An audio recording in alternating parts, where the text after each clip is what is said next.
Hello बच्चों, कैसे हो आप सब। हम पढ़ रहे थे 9 चैप्टर डिफरेंशियल इक्वेशन, जिसके अंदर हमने डिफरेंशियल इक्वेशन के बारे में इंट्रोडक्शन पढ़ लिया था और उसकी उसकी कुछ 9.1 टू थर्ड एक्सरसाइज कर ली थी, जिसके अंदर अपने जनरल सॉल्यूशन और उसके जैसे व्यापक सॉल्यूशन होता है उसका, उसके बारे में हमने बात की थी। व्यापक सॉल्यूशन किस डिफरेंशियल इक्वेशन का, उसके ऊपर चर्चा की थी। अब हम पढ़ेंगे यहाँ पर method of solving first order first degree differential equation. बच्चों आप जानते होंगे फर्स्ट ऑर्डर की डिफरेंशियल इक्वेशन यानी first order and first degree क्या होती है। जब d y by d x हो फर्स्ट, यानी कि एक बार डिफरेंशियल हो एंड उसकी पावर भी 1 हो, तो क्या हो जाता है first order and first degree की डिफरेंशियल। हम यहाँ पर आपके 12th के अंदर सारा कुछ सिलेबस के अंदर सिर्फ यही दिया हुआ है, first order and first degree की डिफरेंशियल इक्वेशन को कैसे सोल्व किया जाता है। अच्छा, अब फर्स्ट ऑर्डर फर्स्ट डिग्री की डिफरेंशियल इक्वेशन को सोल्व करने के भी अपने पास में यहाँ पर 3 मेथड है। कितने मेथड है बच्चों? 3 मेथड है। स्टार्टिंग कर रहे हैं अपन प्रथम कोटि और प्रथम घात के अवकल समीकरण को कैसे सोल्व किया जाता है, जिसका 3 मेथड है। उसमें से फर्स्ट वाला मेथड अपन, हालांकि ये जो होता है ना method of solving first order first degree, होती किस टाइप से होगी हम जानते हैं। D y by d x is equals to f of x y, यानी फंक्शन यहाँ पर एफ ऑफ एक्स वाई का होगा। देखिए ना बच्चों, यहाँ पर ये d y by d x one time है, पावर भी 1 है, तो फर्स्ट ऑर्डर फर्स्ट डिग्री की डिफरेंशियल इक्वेशन हो गई। ये किस फॉर्म में हो रही होगी हमारे पास में, m d x equals to n d y, where m and n x and y के क्या है, फंक्शन है। एक्स एंड वाई के चर के फॉर्म में है, ये एक्स एंड वाई के फंक्शन है। ये किसके? एक्स एंड वाई के फंक्शन एम एंड एन होंगे। यहाँ पर अपन अलग आसानी से इसको अलग अलग इस तरह से कर सकते हैं। ये first order and first degree की डिफरेंशियल इक्वेशन होगी। फर्स्ट मेथड अपन पढ़ रहे हैं इसको वेरिएबल सेपरेट मेथड, यानी कि अपन वेरिएबल्स को सेपरेट कर सकते हैं डीएक्स एंड डीवाई की फॉर्म के अंदर। फर्स्ट मेथड अपना आ रहा है, कौन सा मेथड होगा ध्यान से पढ़ना। इसी मेथड पर 9.4 पूरी एक्सरसाइज है। सेकंड वाला मेथड होगा होमोजीनियस डिफरेंशियल इक्वेशन, जिसको कहते हैं समघात अवकल समीकरण। थर्ड वाला मेथड आएगा आपके पास में लीनियर डिफरेंशियल इक्वेशन, यानी कि रैखिक अवकल समीकरण। दोनों अलग अलग मेथड चलेंगे, हम जब मेथड आएगा तब उसकी बात कर लेंगे। अभी अपन किसकी बात कर रहे हैं कि वेरिएबल सेपरेट मेथड कौन सा होता है, वेरिएबल सेपरेबल मेथड, यानी कि चर पृथक्करण।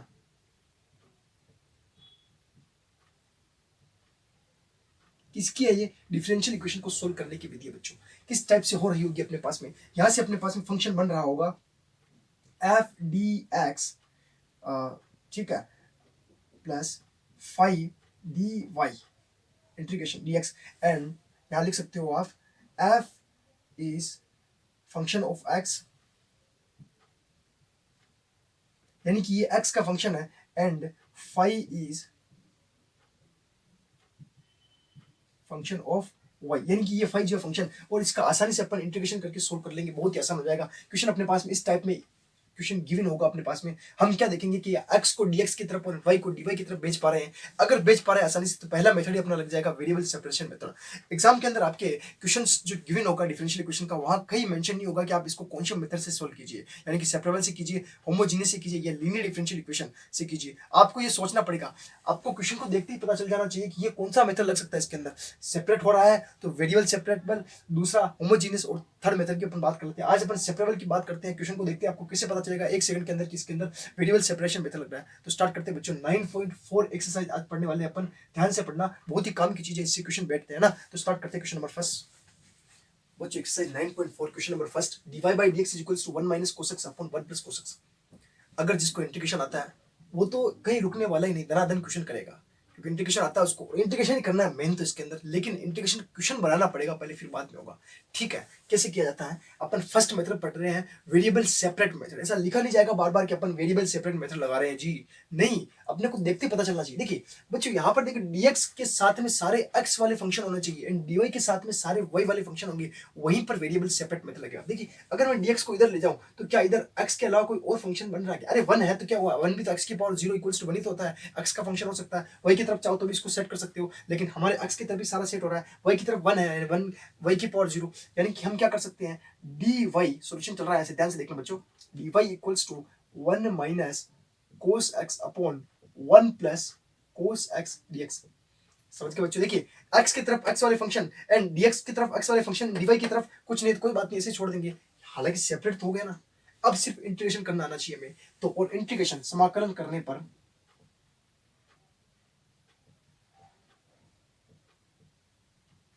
जैसे ही समाकलन करेंगे हम, यहाँ पे क्या कंडीशन आ जाएगी, dy is equals to 1 minus cos x 1 plus cos x dx integration. Question बन गया ना समाकलन का। वो तो शायद 7.1 या 2 के अंदर ही कर चुके होंगे अपन, है ना। अगर इंटीग्रेशन आता है तो बड़ा आसान है, बस 2 स्टेप और करनी हो गया। देखिए 1 माइनस कोस एक्स का क्या होता है, अगर आपको कोस 2 थीटा के फॉर्मूले याद हो कोस 2 एक्स के, तो कोई दिक्कत ही बात वाली बात नहीं, आराम से हो जाएगा। दो फॉर्मूले यहाँ पर बड़े काम किए हैं, बहुत बार लिखा चुका हूँ, फिर लिखा रहा हूँ। 2 cos square x minus 1 and cos 2 x का एक और फॉर्मूला लिख लीजिए 1 माइनस 2 साइन स्क्वायर एक्स। बच्चों यहाँ पर दोनों फॉर्मूले अप्लाई करने वाला हूँ मैं। यहाँ पर देखिए इंटीग्रेशन करेंगे, अभी चलो एक बार इंटीग्रेशन नहीं कर रहा हूँ मैं। D y is equals to 1 minus cos x की जगह पे क्या लिखा जा सकता है बच्चों, ध्यान से देखिए। अगर मैं इसको इधर ले आऊँ, इसको इधर ले आऊँ, तो 1 माइनस कोस 2 एक्स हो जाए। हमें कोस एक्स चाहिए तो थीटा में 2 का डिवाइड कर दे, पता ना कैसे करते हैं। तो यहाँ क्या जाएगा अपने पास में 2 sine square x upon 2। Similar 1 minus cos x की जगह पे इसको इधर ले आया, ये इसको इधर चला गया, तो क्या कंडीशन आ जाएगा अपने पास में ऊपर, ये तो हो गया साइन वाला। सिमिलर 1 प्लस की जगह पे इसको इधर ले आए, इसको इधर ले आए अपन 1 प्लस कोस एक्स, तो क्या आ जाएगा 2 कोस स्क्वायर एक्स बाई 2। ये दोनों एक दूसरे से कैंसिल हो गए। अरे भाई समझ में आ रही है क्या कर रहे हैं अपन, क्लियर, ठीक है, ध्यान से देखते जाना ना। अब यहाँ पर अपने पास में कंडीशन क्या बनेगी बच्चों, integration sine square upon cos square ten square x by 2। अब टेन स्क्वायर एक्स बाई 2 का तो अपने पास में कोई डायरेक्ट फॉर्मूला नहीं होता, हम जानते हैं sec square theta minus tan square theta equals to 1 होता है। तो इसको इधर भेज दिया तो ये इधर आ जाएगा सेक स्क्वायर थीटा माइनस 1, यानी कि कंडीशन क्या हो सकती है यहाँ पर, d y is equals to integration sec square x by 2 minus 1 dx। अब कर लीजिए आप इंटीग्रेशन, देन इंटीग्रेशन करोगे तो इसका क्या होगा, dy का कुछ नहीं हो, वहां पर मैंने बताया था ना dx का कर रहे हो कुछ नहीं, अपने क्या लिखते हैं अपन x, तो कुछ नहीं है यहाँ पर। dy का कर रहे हैं 1 का क्या हो जाएगा y, इधर y के रेस्पेक्ट में चल रहा है, इधर x के रेस्पेक्ट में चल रहा है, clear. Sec square x by 2 का क्या होता है, टेन एक्स बाई 2 का डिफरेंशिएशन क्या होता है, sec square x by 2। Similar sec square x by 2 का क्या हो जाएगा, टेन एक्स बाई 2। बस एक चीज का याद रखना, थीटा के मल्टीप्लाई में जो भी है वो डिवाइड में जाता है। थीटा के मल्टीप्लाई में क्या है 1/2, 1/2 डिवाइड में जाएगा यहाँ पे, यानी कि 1/2। क्लियर बच्चों, आगे देख रहे हो। यहाँ पर देखिए -1 का क्या हो जाएगा बच्चों, सिर्फ सीधा x एंड यहाँ पर अपन डेफिनेट इंटीग्रेशन नहीं कर रहे, इसलिए हर क्वेश्चन के अंदर ध्यान रखना सी लिखना मत भूलना, क्लियर। ये आ जाएगा प्लस सी। क्वेश्चन को और थोड़ा सा लिख देते हैं अपन यहाँ पर, y इज इक्वल्स टू 2 ऊपर आ जाएगा अपने पास में 2 10 x by 2 minus x plus c, और ये इसका फाइनल सॉल्यूशन हो जाएगा इस डिफरेंशियल इक्वेशन का। ये एक सॉल्यूशन है अपने पास में, हल है। क्लियर है, समझ में आ गया कैसे किया, ठीक है ना। सब क्वेश्चन में इंटीग्रेशन ही करना है, थोड़ा ध्यान से करना, समझ में आ जाएगा। सीधा सा क्वेश्चन है, वेरिएबल सेपरेट किया, क्वेश्चन सोल्व किया। देखते हैं नेक्स्ट क्वेश्चन नंबर सेकंड देखना है यहाँ पर, dy by dx is equals to under root 4 minus y square। सारा काम तो इंटीग्रेशन का ही है, सिर्फ अपन तो एक तरह से डिफरेंशियल इक्वेशन के साथ खेल रहे हैं। अगर इंटीग्रेशन आता है ऐसे डाल रहे हैं जैसे अपना काम हो रहा है। कैसे बच्चों, ध्यान से देखना है, ऐसे सेपरेट करता हूँ, वेरिएबल सेपरेट हो रहे कि नहीं हो रहे। देखिए अगर मैं dx को यही इधर भेज दूँ, इसको इधर भेज दूँ, 1/4 minus y square dy is equals to क्या आ जाएगा अपने पास में dx। समाकलन करने पर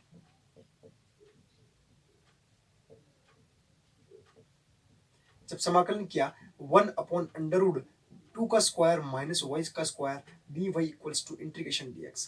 अंडर रूट के अंदर बच्चों हमने सम पर्टिकुलर इंटीग्रेशंस देखे थे, पता है आपको। अंडर रूट के अंदर क्या आते हैं, सिर्फ 3 फॉर्म ही है। एक तो अंडर रूट के अंदर ए स्क्वायर आ गया जाए, बाकी एक एक्स स्क्वायर माइनस ए स्क्वायर हो, एक्स स्क्वायर प्लस ए स्क्वायर हो, तो वो तो किसमें चला जाता है, लॉग के अंदर। बाकी अगर लॉग के अंदर ना जाए 1/, के अंदर, तो किसमें चला जाता है, बिना 1/a वाले के अंदर, और कौन सा होता है, साइन इनवर्स x/a। ठीक है, समझ गए।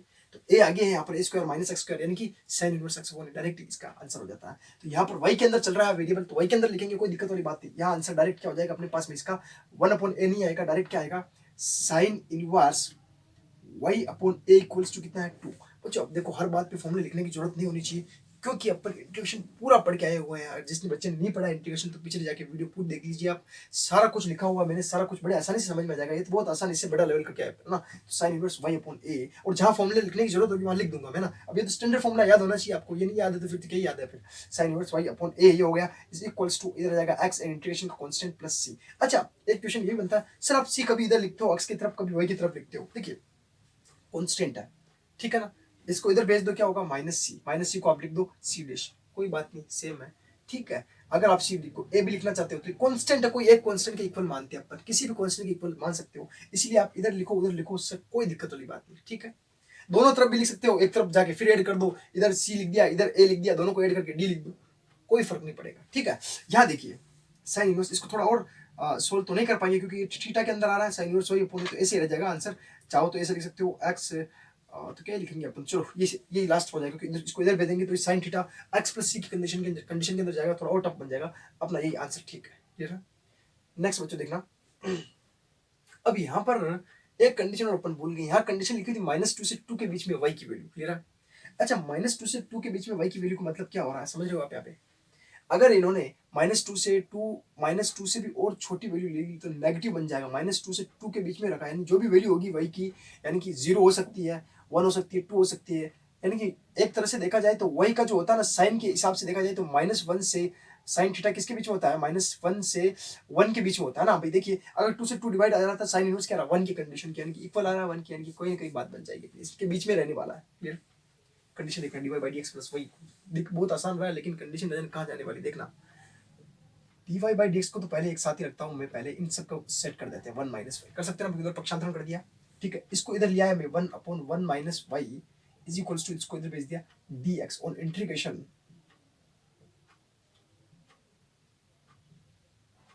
Then integration dy 1/1 minus y.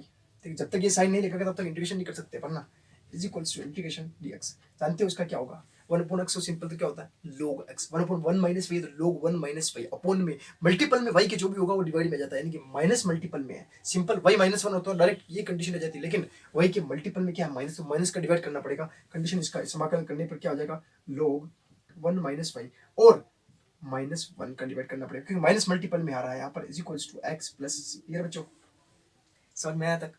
ठीक है, अच्छी बात है।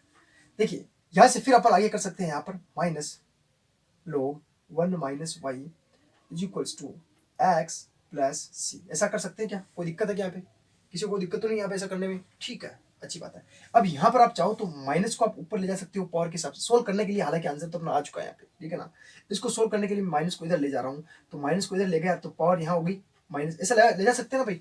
अरे भाई हमने रिजल्ट बताए थे आपको बहुत सारे ऐसे कि log m हो रेज टू पावर n हो तो क्या होता है n log m, तो इसको ऊपर ले जा सकते हैं तो नीचे भी ले सकते हैं, -1 यहाँ पे तो ऊपर भी ले जा सकते हैं, ये नीचे आ जाएगा, फिर पावर के हिसाब से नीचे आ जाएगा, then log 1/1 minus y is equals to x plus c. फिर और सोल्व कर सकते हो, 1/1 minus y is equals to e की power x plus c. Clear है, अरे भाई क्लियर है क्या। ठीक है, इसको आप फिर से चेंज भी कर सकते हो इस तरह से, e की पावर x और e की पावर c दोनों एडिशन में है तो कोई दिक्कत वाली बात ही नहीं, आप कर सकते हो। फिर इनका उल्टा भी कर सकते हो, कैसे, 1 माइनस वाई अगर ऊपर जाएगा तो ये दोनों वैल्यू क्या हो जाएगी -x और e की पावर माइनस इस तरह से हो जाएगा। फिर अपन अगेन कर सकते हैं, e की पावर माइनस इस कांस्टेंट वैल्यू है, ये is constant, power is constant, सारा कांस्टेंट ही मिलेगा अपने को, नेगेटिव पावर फिर भी कांस्टेंट ही मिलेगा। इसको मैं लेट कर लेता हूँ, जैसे कि c डैश वगैरह लेट कर लेते हैं, y इक्वल्स टू क्या हो जाएगा, इसको इधर भेज दिया, इसको इधर लिया है मैं, है ना, इसको इधर भेज दिया, इसको इधर लिया है, 1 इसको इधर भेजा तो माइनस c डैश e की पावर माइनस x। समझ गए बच्चों कैसे किया है, हालांकि यहाँ तक ही सही था, अगर आपको आता है तो ये कर सकते हो, कोई दिक्कत वाली बात नहीं। ठीक है, समझ में आ गया। नेक्स्ट देखते हैं इसका, मुझे क्वेश्चन नंबर 4 देखना है यहाँ पर, sec square x tan y dx plus sec square y tan x dy equals to 0। इसे देखने से कैसे पता चलेगा इसके अंदर वेरिएबल सेपरेट मेथड लगा ले अपन। देखिए यहाँ देखिए sec square x tan y, अगर आप tan y को इधर भेज सकते हो बड़े आसानी के साथ, अलग कर लो माइनस साइन आएगा, उससे अच्छा मैं डायरेक्ट बताता हूँ ना, सेपरेट तो हो जाएगा। देखिए tan x को इधर भेज दो, sec स्क्वायर tan y को इधर भेज दो, आराम से सेपरेट हो रहा है, y की तरफ x की तरफ, ऐसा पता चल रहा है, ऐसे देखने से पता चलता है ना, क्योंकि एग्जाम में लिखा नहीं होगा कि आपको कौन सा मेथड लगा के डिफरेंशियल इक्वेशन को सोल्व करना है। क्लियर। अब यहाँ कंडीशन ये आ रही है आपको कि tan y यहाँ नहीं चाहिए मुझे, tan x मुझे यहाँ नहीं चाहिए, क्योंकि यहाँ वही वाला फंक्शन है। क्यों ना इस पूरी इक्वेशंस के अंदर अपन क्या करते हैं, समीकरण में tan x tan y का भाग देने पर जब दिया तो क्या बनता है अपने पास में, sec square x tan y यहाँ से कैंसिल हो जाएगा, या एक बार तो लिख ही देता हूँ, tan y plus sec square y tan x, अच्छा यहाँ dx था, सॉरी dx प्लस यहाँ dy था इक्वल्स टू 0। जब भाग दिया सब में भाग जाएगा, यहाँ पे 0 से देखने का मतलब नहीं बनता, tan x tan y, इस tan y से tan y cancel, tan x tan y, इस tan x से tan x कैंसिल। समाकलन करने पर डायरेक्ट कर रहे हैं बच्चों, आसान हो गया बड़ा। मुझे ध्यान से देखना यहाँ क्या बन रहा है, sec square x tan x dx plus sec square y 10y dy। Clear है बच्चों? अब यहाँ देखिए बड़े आसानी से आप कौन सा मेथड लगाओ। सब्स्टिट्यूशन मेथड इंटीग्रेशन के अंदर सबसे पहले अपन ने पढ़ा था, एक तो डायरेक्ट पढ़ा था, उसके बाद अपन ने क्या पढ़ा था, सब्स्टिट्यूशन मेथड, याद है आपको? वो लगा के बड़े आसानी से कर सकते हो। किसी एक वेरिएबल को आप टी मान लीजिए बच्चों, 10x को अगर टी मान लिया जाए, देन इसका डिफरेंशिएशन करने पर क्या आता है, sec square x dx equals to dt। Similar इधर भी चल रहा है, 10y को u मान लिया जाए, then sec square y dy equals to क्या आ जाएगा आपके पास में, du। थोड़ा थोड़ा चेंज कर दिया, इधर टी है तो आप कहोगे सर सेम सेम कर लिया है ना, थोड़ा चेंज रहेगा तो अच्छा रहेगा। समझ में आया यहाँ तक? कंडीशन क्या आ जाती है बच्चों, ध्यान देना, 1/t dt plus 1/u du। कोई दिक्कत तो नहीं है भाई? इक्वल्स टू इधर क्या चल रहा था, जीरो। जीरो का तो इंटीग्रेशन जीरो ही होगा, ठीक है, करने की कोई जरूरत ही नहीं। यहाँ तक कंप्लीट कंडीशन क्लियर। अब इसमें देखना बच्चों, 1/t का क्या आता है अपने पास में, log t प्लस 1/u का क्या आता है, log u is equals to zero का तो जीरो ही रहेगा इधर। अच्छा, जीरो का जीरो ना करके आप प्लस कर सकते हो इंटीग्रेशन के अंदर। वैसे इसके साथ में लिखना ही था अपन, जीरो का इंटीग्रेशन चल रहा है यहाँ पे ना, आप किसी के भी रेस्पेक्ट में कर सकते हो। जैसे अपने को पता नहीं क्या चल रहा है, पता नहीं ना जाने क्या, और इधर मान लिया इंटीग्रेशन का कोई कांस्टेंट आएगा तो उधर जाके अपने पास जीरो भी तो कांस्टेंट वैल्यू हो सकती है ना, तो इधर जाके अपने पास में क्या जाएगा, सी। कोई कांस्टेंट वैल्यू होगी तो जीरो हटा के मैं उधर भेज रहा हूँ और उसको पॉजिटिव कर रहा हूँ, समझ रहे हो? ये सी कोई ऐसा है नहीं कि जीरो से लेके आया, मैं इन्हीं इंटीग्रेशन से यहाँ पे बनाया मैंने। क्लियर? अब यहाँ पर देखिए बच्चों, log t है ना, log u c, ये कंडीशन अपने पास में आ गई। t की वैल्यू क्या अपने पास में, 10x। देन एंड मॉडल्स के अंदर होते हैं मॉडल्स, ये लगा दीजिए log, बताइए बच्चों क्या है, log के अंदर 10x प्लस log के अंदर क्या आएगा, 10y plus c equals to 0। C को चाहो तो इधर भी ले सकते हो, उधर लिया तो अभी कहोगे माइनस का क्यों नहीं लिया, ठीक है। अरे इस कांस्टेंट में कोई टेंशन वाली बात नहीं, माइनस प्लस इसमें आप एडजस्ट कर सकते हो, कांस्टेंट के लेके आपको कोई टेंशन नहीं लेनी है ना, ठीक है। वो तो कोई वैल्यूज रखनी हो तो फिर कांस्टेंट को अपन सही से लेके चलते हैं, यहाँ अभी साथ साथ में चल रहा चला दिया, ठीक है। इस तरह से क्वेश्चन हो गया। हालांकि अपन ने इंटीग्रेशन किया है, ऐसा ज्यादा कुछ किया नहीं अभी तक, इंटीग्रेशन के अंदर जो करते आए वही किया है, सिर्फ यहाँ पर थोड़ा वेरिएबल सेपरेट का थोड़ा कॉन्सेप्ट लगाया। क्लियर? नेक्स्ट देखते हैं इसका क्वेश्चन नंबर 5 देखना बच्चों, e की पावर x प्लस e की power minus x dy minus e की पावर x माइनस e की power minus x dx equals to 0। बच्चों क्वेश्चंस को देख के आपको कुछ तो याद आ रहा होगा, हमने ये क्वेश्चंस 7.2 शायद एक्सरसाइज के अंदर किया था, या 7.1 में कर लिया था, इंटीग्रेशन स्टार्टिंग किया था तभी कर लिया था।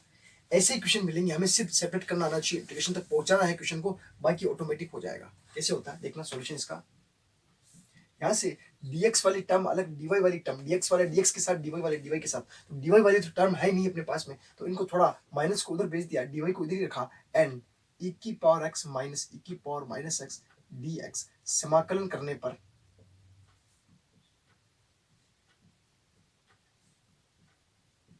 ये अपन कौन सा मेथड यूज कर रहे हैं पता है ना आपको, स्टार्टिंग में लिखा दिया मैंने, सेपरेबल, ठीक है, चर पृथक्करण विधि। Integration dy is equals to integration e की पावर x, अच्छा इसके नीचे e की पावर x प्लस e की पावर माइनस x आएगा, हमने नहीं लिखा, चलो कोई बात नहीं, e की पावर x माइनस e की power minus x upon e की पावर x प्लस e की power minus x dx। Clear? यहाँ से बच्चों ध्यान से देखना, सब्स्टिट्यूशन मेथड अप्लाई कर रहा हूँ मैं इंटीग्रेशन के अंदर, इसको टी मान रहे हैं, चर कौन सा, प्रतिस्थापन विधि, तो e की पावर x प्लस e की power minus x equals to t, then differentiate with respect to x, e की पावर x का e की पावर x प्लस e की पावर माइनस x का e की power minus x, again minus x का करेंगे तो फिर यहाँ माइनस आ जाएगा, dx दोनों से कॉमन इक्वल्स टू dt। पूरी ऊपर वाली फॉर्म बन रही है अपने पास में, integration dy equals to integration 1/t dt, then y equals to log t plus c। Clear बच्चों? t की वैल्यू फिर से अपन ने यहाँ पुट कर दी, y equals to log t की वैल्यू क्या है अपने पास में, e की पावर x प्लस e की power minus x plus c। बड़े आसानी के साथ क्वेश्चंस कर पाओगे अगर आपने इंटीग्रेशन पढ़ ली तो, ठीक है। इसको देखिए सेम ऐसा ही है, थोड़ा सा चेंजेस, इसमें y की टर्म भी है, सारा कुछ वही से लेके आ रहे हैं अपन, सेवन चैप्टर पढ़ के आए ना, इसीलिए अपने पास में इतना आसानी हो रहा है, ठीक है। dy y की वैल्यूज को नीचे भेज दिया अपन ने, 1 plus y square is equals to 1 plus x square, dx को ऊपर ले गया मैं dx। इसका इंटीग्रेशन तो बड़ा आसान हो गया, इसमें थोड़ा फॉर्मूला लगाना पड़ेगा, जानते हो 10 का फॉर्मूला क्या होता है, 1/a square plus x square क्या आता है, 1/a tan inverse x upon a, समाकलन करने पर और इंटीग्रेशन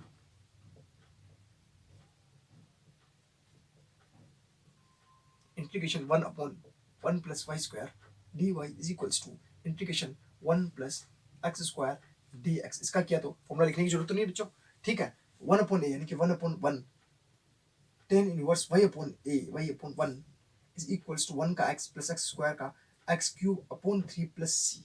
क्लियर है? फिर से इसको थोड़ा और सही करके लिख सकते हैं अपन, tan inverse y is equals to x plus x cube upon three plus c. ये इसका सोल्यूशन होगा फाइनल। समझ में आ गया कैसे किया? ठीक है, नेक्स्ट सकते हैं बच्चे क्वेश्चन नंबर 7 देखना, y log y dx minus x dy equals to 0। Solution देखना बच्चों कैसे करते हैं अपन यहाँ पर y की टर्म्स एक तरफ एंड x की टर्म को अपन एक तरफ रखेंगे।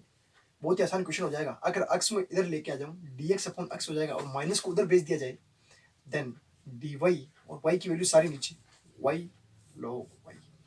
ऐसा क्वेश्चन भी किया था हमने 7 चैप्टर के अंदर।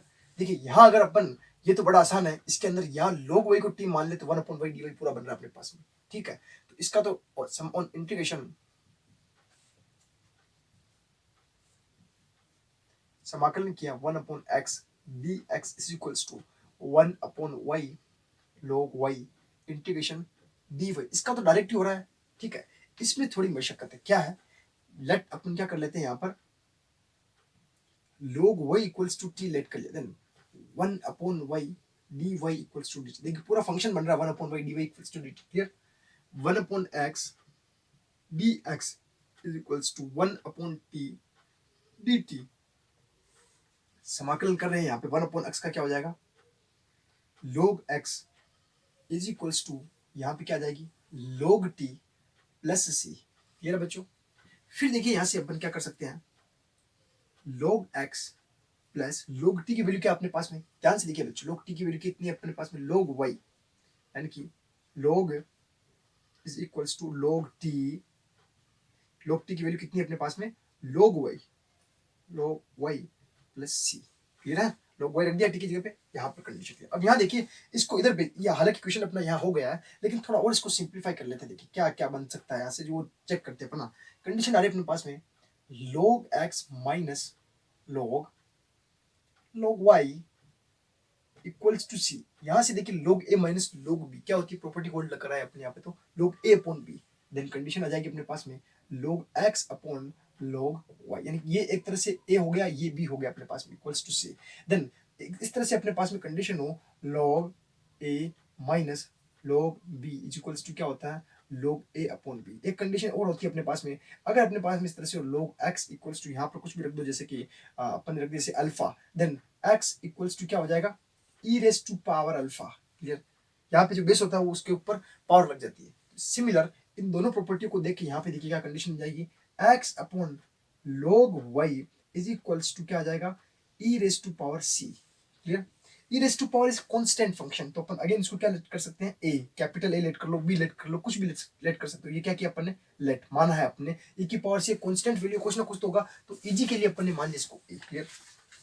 नेक्स्ट फिर यहाँ पर देखिए x अपॉन, यहाँ अपन ने लेट कर लिया 1 upon a equals to log y। फिर अगेन यही प्रॉपर्टी फिर से लगा दिया अपन, तो कंडीशन क्या हो जाएगी यहाँ पर, y इक्वल्स टू e की पावर x अपॉन a। यहाँ तक क्लियर? 1 अपॉन a को आप फिर से 1 अपॉन a को लेट कर ले सकते हैं, c डैश ये कर लिया लेट, देन यहाँ कंडीशन फिर से आपके पास में आ जाएगी y equals to e raise to power c dash a, c dash x, sorry c dash x। ये अपने पास में फाइनल सॉल्यूशन हो जाएगा बच्चों। समझ गए कैसे किया? हालांकि अपना आंसर यहीं पे था, लेकिन अपन इसको सोल्व करते करते, कोई प्रूफ करना नहीं है एग्जाम के अंदर, लेकिन सोल्व करते करते अपन यहाँ तक पहुंच सकते हैं। कैसे? ये सारा कंडीशन बता दिया मैंने। नेक्स्ट क्वेश्चन देखना बच्चों, x की power 5 dy upon dx equals to y raise to power 5। Minus के अंदर है y, ध्यान रखना। तो यहाँ y को मैं इधर लेके आ जाऊँ, dy upon y raise to power 5 is equals to, minus ही चल रहा था कोई बात नहीं, dx अपॉन 1 अपॉन x की पावर 5। क्लियर? ऑन इंटीग्रेशन, तो यहाँ पर y raise to power -5 integration dy equals to, minus बाहर ले लिया, x raise to power -5 dx। ध्यान से देखना बच्चों, x की पावर का क्या होता है, x की power n+1 upon n+1, then y की पावर -5 का क्या हो जाएगा, -4 अपॉन -4, -5 + 1 कितना आ जाएगा, -4। तो -4 dy या ऐसे रह जाएगा, माइनस बाहर है ऑलरेडी, देन x की power -4 upon -4 plus c, then -4 से -4 पूरा का पूरा कैंसिल हो गया। क्लियर है? तक इस माइनस पे कोई इफेक्ट नहीं पड़ा, ये दोनों अपन ने काट दिया। अब यहाँ जैसे अपन ने इसको कैंसिल आउट किया होगा, डायरेक्ट कैंसिल आउट कर रहे हो, तो यहाँ पर भी जैसे कांस्टेंट वैल्यू थी, मैंने -4 वाली ले ली एक तरह से।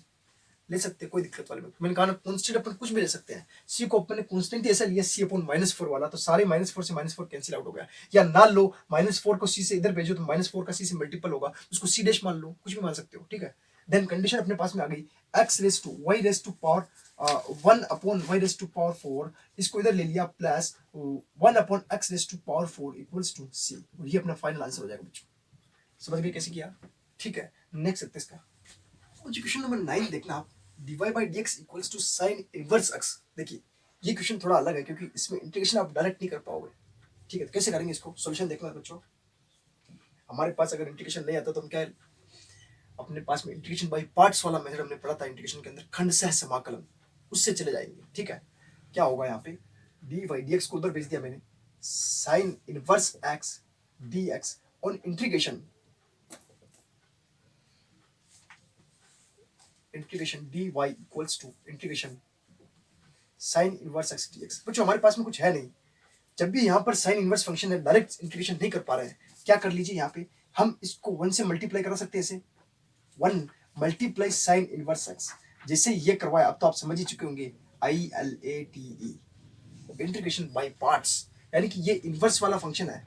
ई मतलब आई मतलब क्या होता है इनवर्स, एल मतलब लोगरिथम, ए मतलब अलजेब्रिक, टी मतलब ट्रिग्नोमेट्रिक, और ई मतलब ई की पावर एक्स एक्सपोनेंशियल फंक्शन। और इसी के अंदर ये फर्स्ट फंक्शन बन रहा है अपने पास में, ये फर्स्ट और 1 क्या बन रहा है, 1 कौन सा फंक्शन है, अलजेब्रिक फंक्शन ही तो है, एक्स की पावर 0 को आप लिख सकते हो 1, अलजेब्रिक फंक्शन है, इसका मतलब ये बन जाएगा सेकंड। क्लियर, बड़ा आसानी से करेंगे। डी वाई यहाँ से डायरेक्ट हो जाएगा वाई, फिर इधर हो जाएगा समाकल। स्टार्टिंग से देखा बच्चों, फर्स्ट को छोड़ रहे हैं ना, यानी कि साइन इनवर्स एक्स को छोड़ा, इसी को तो छोड़ना चाह रहे थे, इसीलिए तो ऐसा किया मैंने। 1 का इंटीग्रेशन dx माइनस समाकलन फर्स्ट का अवकलन डी बाई डी एक्स। अच्छा इंटीग्रेशन नहीं आ रहा, लेकिन ये बात नहीं है आपको डिफरेंशिएशन भी नहीं आए, वरना तो फिर लेने के देने हो जाएंगे यहाँ पे। D by d x sine inverse x integration 1 dx whole integration dx is equals to हो गया, इधर प्लस सी लगा सकते हो। क्लियर, समझ के, ये तो बहुत बार करके पूरा एक्सरसाइज की करके आया पर इंटीग्रेशन बाय पार्ट्स की। यहाँ से देखना साइन इनवर्स एक्स 1 का इंटीग्रेशन क्या होता है, एक्स, देन y इधर आ गया, y equals to sine inverse x को मैं आगे लिख रहा हूँ यहाँ x। क्लियर, 1 का इंटीग्रेशन होता है x minus integration sign inverse x का डिफरेंशिएशन 1 अपॉन अंडर रूट ए स्क्वायर माइनस एक्स स्क्वायर, यही होता है ना भाई। अंडर रूट ए कितना है 1 माइनस एक्स स्क्वायर, ए की वैल्यू 1 है अपने पास में, x अपॉन ए क्या है 1, 1 माइनस एक्स स्क्वायर, 1 का फिर से आ जाएगा अपने पास में x dx प्लस सी। बच्चों इसको करना थोड़ा क्या है, सब्स्टिट्यूशन मेथड, प्रतिस्थापन विधि से अपन करने की कोशिश करेंगे इसको।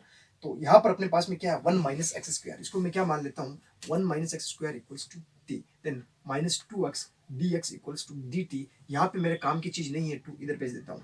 क्लियर, देखना आगे y equals to x sine inverse x, minus को भी अंदर भेज दो बच्चों, क्योंकि देखिए ना अगर आपने माइनस एक्स dx रखा, माइनस एक्स dx यानी कि माइनस को भी अंदर भेज दिया, माइनस एक्स dx तो पूरी वैल्यू dt अपॉन 2, या ना भेजो तो माइनस को इधर भेज दो, माइनस माइनस फिर प्लस हो जाएगा, यानी कि dt अपॉन 2 तो पहले आ गया, and under root 1 minus x square की वैल्यू क्या आ जाएगी अपने पास में, under root t dt plus c. बड़ा ही आसान क्वेश्चन हो गया। y equals to x sine inverse x plus under root t का इंटीग्रेशन क्या होगा, यानी कि टी की पावर -1/2 से अपन इसको ट्रीट करेंगे बच्चों।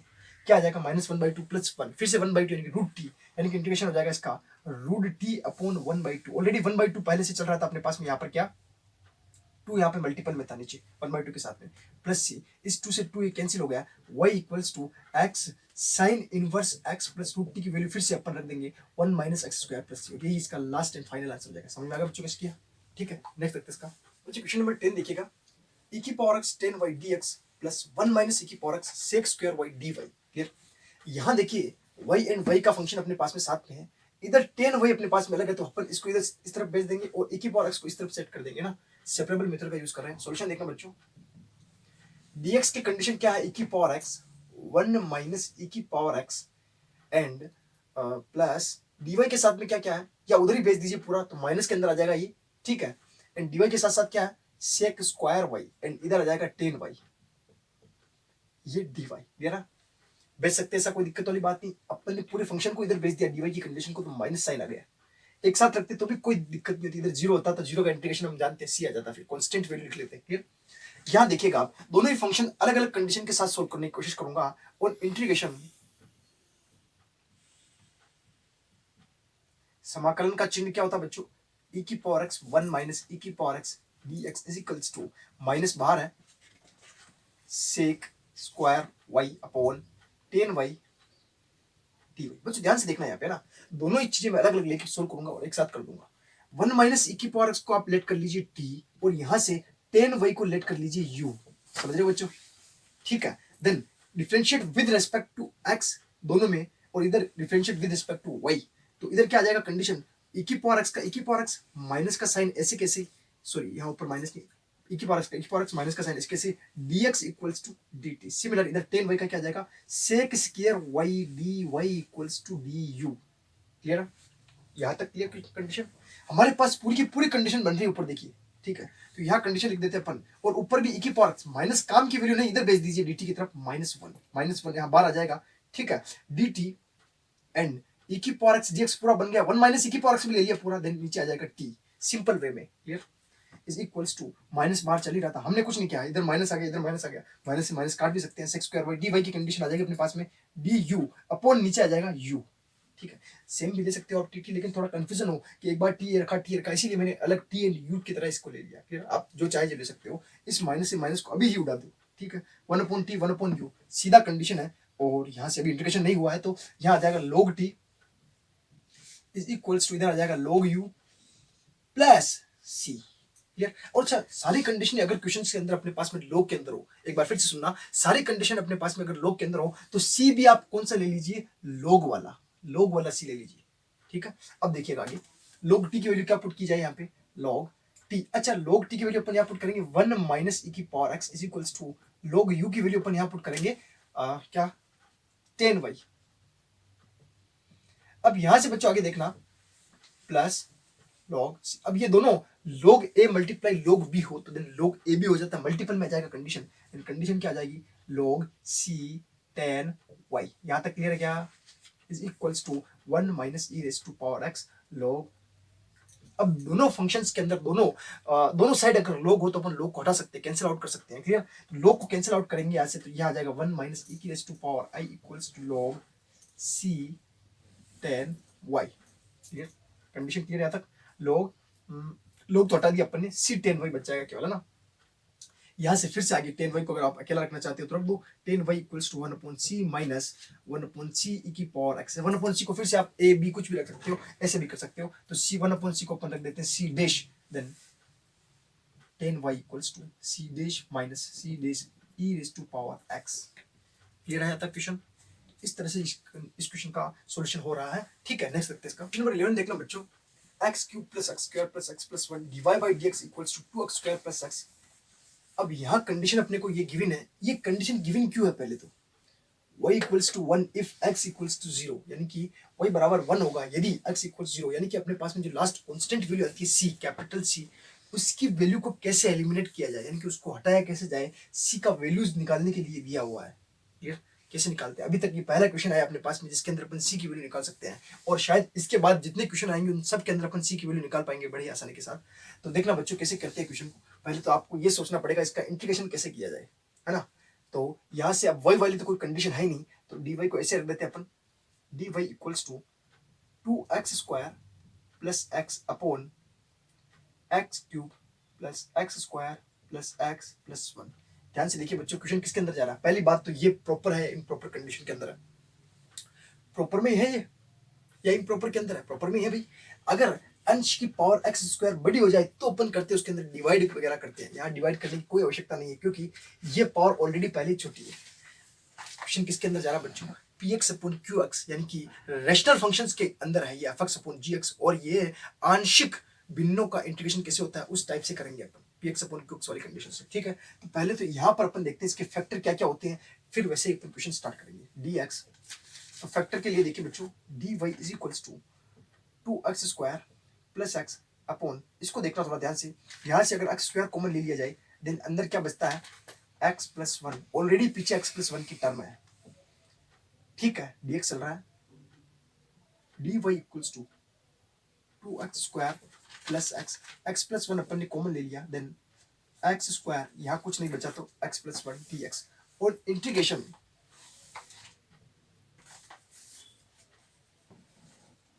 दोनों ओर क्या लग जाएगा, इंटीग्रेशन का साइन। अब देखिए इसका तो आसानी से कर लोगे, इसमें थोड़ा दिक्कत है क्योंकि अपने को पार्शियल फ्रैक्शंस के द्वारा करना पड़ेगा। तो कैसे करते हैं इसको, थोड़ा पहले इसको इजी करेंगे फिर सोल्व करेंगे। कैसे होगा देखना, 2x² plus x upon x plus 1 करके आए हैं, वैसे कोई दिक्कत वाली बात नहीं, कर पाओगे आप। x² प्लस 1, बच्चों ध्यान से देखना यहाँ पर a upon x plus 1 second condition के अंदर bx प्लस सी अपॉन bx प्लस सी क्यों लिया, क्योंकि यहाँ पर ये द्विघात कंडीशन की तरह बन रहा है, यानी x² x की पावर 2 बन रहा है, पीछे वाली कंडीशन इजी सिंपल कांस्टेंट की फॉर्म में, इसीलिए bx प्लस सी। अगर x² -1 होता तो फिर भी अपन x माइनस x प्लस ए वाली कंडीशन ले सकते थे, लेकिन x² प्लस ए में इस तरह से लिया जाता है bx प्लस सी अपॉन x² प्लस 1। देखिए अब सी ऑलरेडी अपने ले लिया, देन कांस्टेंट लास्ट के अंदर आएगा, वो सी अलग होगा, ये सी अलग है, वो अच्छा उसको अपन क्या सी डैश प्लेट कर लेंगे, ठीक है, यहाँ सी ले लिया तो उसको सी ले लेंगे, सी डैश ले लेंगे। तो अब देखिए इसका निकालना तो बड़ा आसान है, इसमें थोड़ा अपने को सोल्व करना पड़ेगा। इसका निकालना कैसे होगा, ए की वैल्यू कैसे निकालोगे भाई, x इक्वल्स टू -1 पुट कर दीजिए, क्या कहाँ पुट कर नहीं करेंगे, इसको छोड़ के सब जगह पुट कर देंगे। देन यहाँ -1 पुट किया तो -1 का स्क्वायर 1, देन 2 -1 अपॉन, यहाँ देखिए बच्चों यहाँ नहीं रख सकते, यहाँ देखिए -1 का स्क्वायर 1, 1 प्लस 1 कितना आ जाएगा 2, 2 -1 कितना आ गया 1/2, यानी कि ए की वैल्यू तो अपने पास में आ चुकी है 1/2। अब हमें निकालनी है बी एंड सी की वैल्यू। इसको निकालने के लिए थोड़ा सोल्व करना पड़ेगा। इसमें फंक्शन है 2x² प्लस x इधर है और इधर अपने पास में हो जाएगा ए किससे मल्टीपल होगा बच्चों, एलसीएम लो यहाँ से देखिए x² प्लस 1 एंड बी किससे मल्टीपल होगा, और ए की वैल्यू भी पुट कर दो, यहाँ पे अपन ए निकाल ही लिया है, 1/2 यहाँ पुट कर दीजिए, x² प्लस 1 और bx प्लस सी हो जाएगा अपने पास में, bx प्लस सी किससे मल्टीपल होगा बच्चों बताओ, x प्लस 1 से। क्लियर, यहाँ से x प्लस 1 से अपन ने मल्टीपल कर दिया। इधर 2x² प्लस x कंडीशन है, यहाँ जैसे एलसीएम लिया तो ये और ये वैल्यू अपने पास में कैंसिल आउट हो गई होगी। क्लियर, ये बचा। अब हमें निकालना है, हालांकि बहुत सारे क्वेश्चन कर चुके हैं अपन पार्शियल फ्रैक्शन के अंदर, पिछले वाली चैप्टर 7 के अंदर अपन ने पूरा एक एक्सरसाइज इसी के ऊपर किया था। अगर किसी को ये समझ में नहीं आ रहा हो, पिछली वीडियो जाके आप देख सकते हो, अच्छी समझ में आ जाएगा। यहाँ अपने को बी एंड सी की वैल्यू कैसे निकालते हैं उसके ऊपर देखते हैं।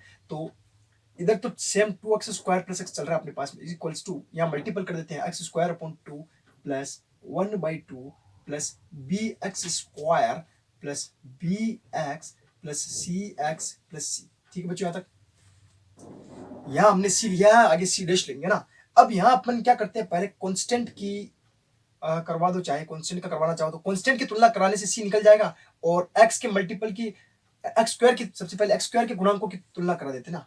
तो x² के गुणांकों की तुलना, जब x² के गुणांकों की तुलना की तो इधर क्या है 2x² का गुणांक, और इधर x² के गुणांक क्या क्या बच्चों बताओ, इधर एक तो 1/2 है, ठीक है, एक क्या है प्लस b है। देखो x² में एक तो ये है और एक ये, और तो कोई x² ही नहीं है अपने पास में, इधर x² एक है तो बड़े आसान हो गया। Then implies b equals to क्या आ जाएगा 2 - 1/2, 2 - 1/2 यानी कि 2 दूना 4 माइनस 1 3/2, ये b की वैल्यू आ गई अपने पास में। नेक्स्ट लास्ट अपने को a की वैल्यू और निकालनी है, किसकी तुलना करा दे, अगर आप कांस्टेंट की तुलना करा दो, यानी कि कांस्टेंट पद की तुलना, जब इधर अपने पास में बच्चों कांस्टेंट वैल्यू क्या है ही नहीं, 0 है, और इधर अपने पास में कांस्टेंट वैल्यू है 1/2 एंड एक लास्ट वाली प्लस c, तो इससे अपने पास में c की वैल्यू आ जाएगी c इक्वल्स टू -1/2। ये सारी वैल्यूज यहाँ पुट कर दीजिए, अपना काम हो गया। तो integration dy is equals to, देखिए यहाँ बच्चों 2x² प्लस x है ना, देन तो अपने पास में पूरी कंडीशन ये इसकी इक्वली तो आ रही है, a अपॉन a की वैल्यू कितनी थी 1/2, 1/2 बार कांस्टेंट ले लीजिए, ठीक है, 1/x plus 1 bx plus next bx plus c, bx plus c, b की वैल्यू बताओ भाई 3/2, 3/2 x प्लस c की वैल्यू आई -1/2, तो यहाँ पहले ही माइनस लगा दीजिए, -1/2 अपॉन के अंदर इंटीग्रेशन चल रहा था, यहाँ पे अपॉन में आ जाएगा अंडर रूट के अंदर, या ऐसे सिंपल में अंडर रूट में नहीं है, x² प्लस 1। अब देखिए इसका भी आप डायरेक्ट नहीं कर पाओगे, तो इससे चेक क्या होगा, आप इन दोनों को सेपरेट कर लीजिए, अलग अलग कर लीजिए, उसकी इंटीग्रेशन कर लीजिए, ठीक है। देन इधर आ जाएगा अपने पास में integration dy is equals to 1/2 integration 1/x plus 1 dx plus 3/2 integration 1/x² plus 1, और ऊपर है अपने पास में केवल x dx minus 1/2 last step 1/2 integration 1/x² plus 1 dx। देखिए इसका तो t मान के करेंगे सब्स्टिट्यूशन मेथड, इसका डायरेक्ट ही हो रहा है टेन के फॉर्मूले से ना, तो x² प्लस 1 को आप t लेट कर लीजिए, देन क्या आ जाएगा 2x dx equals to dt, 2 भी कुछ काम का नहीं है, नीचे भेज दीजिए, पूरी कंडीशन अपने पास में मिल रही है, dy equals to 1/2 integration 1/x plus 1 dx plus 3 integration 1/2 अच्छा ध्यान से देखिए यहाँ पे अपने पास में क्या था x dx dt अपॉन 2 रखा अपन ने x dx की वैल्यू क्या dt अपॉन 2 एक 2 पहले से ऑलरेडी यानी कि क्या कंडीशन हो जाएगी 3/4 ठीक है। फिर आगे देख लीजिए यहाँ पे x dx की वैल्यू dt अपॉन 2 रख दी अपन ने ये dt आ गया अपॉन में t की वैल्यू क्या हो जाएगी आपके पास में x स्क्वायर प्लस 1 की value t minus 1/2 1 upon x square plus 1 dx। अब तो कर लीजिए इंटीग्रेशन dy का हो जाएगा y इक्वल्स टू 1/2 इसका हो जाएगा log x प्लस 1 प्लस 3/4 इसका हो जाएगा log t एंड t की वैल्यू फिर से पुट कर दी यहाँ से x square plus 1 minus 1/2 1 upon a tan inverse x upon a tan inverse x upon 1 की वैल्यू a की वैल्यू 1 है प्लस c डैश। ये अपना क्वेश्चन हो जाता है बच्चों यहाँ तक ही हो गया वैसे लेकिन क्वेश्चंस के अंदर अपने पास में y equals to 1 if x equals to 0 given है ध्यान से देखना y equals to 1 if x equals to 0 put कर दीजिए y equals to 1 if x equals to 0 then y equals to 1 x equals to 0 यहाँ पुट किया log 1 की value आपके पास में क्या हो जाएगी 0 नेक्स्ट फिर यहाँ x इक्वल्स टू 0 log 1 की वैल्यू 0 tan inverse 0 is 0 then c dash equals to क्या जाएगा आपके पास में 1 यहाँ पुट कर दीजिए y equals to 1/2 log x plus 1 plus 3/4 log x square plus 1 minus 1/2 tan inverse x plus 1 clear है। ये लास्ट एंड फाइनल सोल्यूशन हो जाएगा बच्चों। आप चाहो तो इसको आगे भी और कर सकते हो 2 का मल्टीप्लाई करा दो डिवाइड करा दो 1/4 बार कॉमन आ जाएगा 3 की यहाँ क्यूब चला जाएगा यहाँ से अपने पास में क्या हो जाएगा 2 का यहाँ स्क्वायर चला जाएगा लोग ए बी वाली प्रॉपर्टी भी लगा सकते हो उससे भी कर सकते हो बड़े आसानी से हो जाएगा कोई बात नहीं। हालांकि अपने पास में ये क्वेश्चन ठीक है प्रूफ नहीं करना है अपने को यहाँ तक ठीक है। नेक्स्ट देखते इसका बच्चों अपन ने 11th नंबर क्वेश्चन कर लिया पार्शियल फ्रैक्शन वाला 12वां क्वेश्चन भी सेम वैसे ही है और 13 और 14 बहुत ही छोटे छोटे क्वेश्चन डायरेक्ट सेपरेबल हो जाएगा ठीक है। क्वेश्चन नंबर 15 देखना और यहाँ से जितने भी क्वेश्चन मैं कराऊंगा बच्चों लगभग वो है क्वेश्चन 1 या 2 या 3 बार क्वेश्चन अल्टरनेट पूछे जा रहे हैं जिसके अंदर एक दो क्वेश्चन तो वो ब्याज वाले होते हैं ना वो क्या बोलते हैं सिंपल इंटरेस्ट और चक्रवर्ती ब्याज उस टाइप के हैं लेकिन लगते वो ऐसे लेकिन वो अवकल समीकरण के थ्रू सोल्व होंगे मेथड सेपरेबल होगा तो ध्यान से समझना यहाँ से बड़े मार्क्स में पूछा जाता है 4 नंबर के मार्क्स में पूछा जाता है क्वेश्चन ठीक है। यहाँ से देखना बच्चों y dash equals to e की पावर x sin x अपने पास में फंक्शन है डायरेक्ट हमें पता चल रहा है सर ये तो सेपरेबल ही है सारा x का फंक्शन है इधर y डैश है ना y डैश का मतलब सॉल्यूशन यहाँ से स्टार्ट कर रहा हूँ और ये जो 0 अभी ऐसा क्वेश्चन पहले भी आया था क्यों दिया हुआ है 0 पॉइंट्स क्यों दिए होते हैं कॉन्स्टेंट की वैल्यू निकालने के लिए clear dy by dx is equals to e raised to power x sin x separable कर लें सेपरेट किया अपन ने dx इधर आ गया dy इधर का इधर ही dy equals to e raised to power x sin x integration dx integration by समाकलन करने पर चलो यही लिख देता हूं मैं समाकलन करने पर है ना डायरेक्ट लिख रहे हैं अब तो पता चल गया होगा आपको कैसे करना है ना बच्चों। एक बात बताता चलो अगर आपने इंटीग्रेशन अच्छे से पढ़ा 7 चैप्टर का अंदर अपन ने e की power sin x integration by part से करेंगे लेकिन उससे भी एक बार में नहीं होगा वो डबल टाइम से करना पड़ेगा तो इसीलिए मैं इसको सेपरेट अलग से कर रहा हूँ फिर यहाँ पर अपन पुट कर देंगे। समझ गए क्या करने वाले हैं हम लेट कर लेते हैं इस वाले फंक्शन को लेट हालांकि ये जो है ना e की power x sin x equals to I इसका मैं डायरेक्ट सोल्यूशन भी लिख सकता हूँ हम 7 चैप्टर के अंदर करके आए लेकिन समझ में नहीं आएगा इसीलिए एक बार फिर से करा रहा हूँ कुछ बच्चों ने नहीं देखा अगर और अच्छे समझना हो तो 7 चैप्टर की वीडियो जाके देखिए उसमें बहुत अच्छे से समझ में जाए इसका इंटीग्रेशन देखना कैसे करता हूँ बहुत ही काम की चीज है ना। इसको लेट किया मैंने आई के इक्वल आई इक्वल्स टू फिर सॉल्व करके यहाँ रख देंगे ठीक है बच्चों। देखिए इंटीग्रेशन e की power x sin x dx clear I L A T integration by part से करेंगे यहाँ ये फर्स्ट है लास्ट वाला e की पावर x एक्सपोनेंशियल इसको अपन सेकंड फंक्शन मान रहे हैं और sin x कौन सा है अल्जेब्राइक ट्रिग्नोमेट्रिक कौन सा है ट्रिग्नोमेट्रिक फंक्शन है sin x देन इसको फर्स्ट मान लेंगे। ये पता ना कैसे क्या आता है इनवर्स लोगरिथम अलजेब्रिक ट्रिग्नोमेट्रिक और e की पावर x एक्सपोनेंशियल। तो अब अपन यहाँ से करेंगे फर्स्ट को छोड़ा यानी कि sin x को छोड़ा सेकंड का समाकलन e की पावर x माइनस समाकलन फर्स्ट का अवकलन d by d x sin x समाकलन सेकंड का समाकलन होल यहाँ dx होल पूरे का समाकलन dx प्लस c। क्लियर बच्चों ध्यान से देखना बच्चों कैसे क्या कर रहा हूँ मैं स्टेप्स को i equals to sine e की पावर x का समाकलन e की power x sin x is constant ऐसे कैसे रखा अपन ने कुछ नहीं किया माइनस sin x का डिफरेंशिएशन क्या होगा cos x e raise to power x का e raise to power x again फिर dx प्लस c। आपको नहीं लगता सर फिर से क्वेश्चन बन गया है तो आपके पास में एक क्वेश्चन फिर से स्टार्ट हो जाए क्योंकि इसका कोई अंत है ही नहीं। अगर आपने ये मेथड अप्लाई नहीं किया अगर आपने ये मेथड अप्लाई नहीं किया, या इसका एक डायरेक्ट फॉर्मूला होता है e power x plus bx sin bx, वो वाला फॉर्मूला नहीं लगाया आपने, bx plus sin bx plus c वाला फॉर्मूला, अगर या तो फॉर्मूला लगा के करो, क्योंकि फॉर्मूला तो अभी आपके है नहीं, क्योंकि सोल्व तो करना पड़ेगा। और सोल्व करने में भी अगर आपने इसको आई लेट के ऐसे सेपरेट तरीके से सोल्व नहीं किया तो ये नहीं होगा, ये अनंत बार तक चलता ही जाएगा, चलते साइन कोस का साइन आ जाएगा, साइन का कोस, कोस का साइन। हम क्या करेंगे, ये जैसे साइन की कंडीशन में कन्वर्ट हुआ, यहाँ से वैल्यू यहाँ पुट कर देंगे। कैसे करता हूँ देखना, i equals to e raise to power x sin x minus, फिर से अगेन सिमिलर, e की पावर x को सेकंड फंक्शन, cos x को फर्स्ट फंक्शन, ब्रैकेट के अंदर ही चलेगा सारा कुछ खेल। तो फर्स्ट फंक्शन को छोड़ा अपन ने, यानी कि फर्स्ट को छोड़ा, cos x, e की पावर x का समाकलन, e की पावर x डायरेक्ट लिख रहा हूँ छोड़ा, माइनस समाकलन फर्स्ट का अवकलन क्या हो जाएगा, minus sin x, cos x का अवकलन क्या होता है, माइनस sin x, और minus minus plus sin x। अरे किसी कोई दिक्कत तो नहीं है सर, डायरेक्ट लिख दिया है तो, है ना। देखो ये स्टेप पूरी लिख दी मैंने, इंटीग्रेटिंग बाय पार्ट्स पूरा पढ़ के आए हैं, अब तो आना चाहिए ना भाई थोड़ा थोड़ा। क्वेश्चन बहुत बड़ा है, ये तो छोटी स्टेप है एक तरह से, क्वेश्चन अपना दूसरा वे के अंदर जा रहा है, हमें तो बस इसको सोल्व करना आना चाहिए, ठीक है।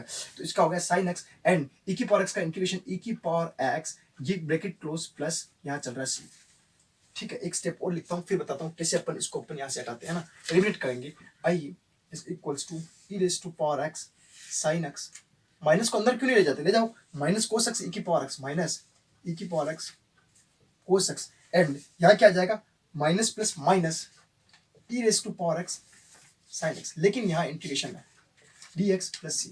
मुझे ध्यान से देखिए एक बात को, ये जो कंडीशन है पूरी अपने पास में, ये तो नहीं है कहीं पे, है ना। इसको इक्वेशन फर्स्ट दे दो बोले चाहो तो, बाई इक्वेशन फर्स्ट,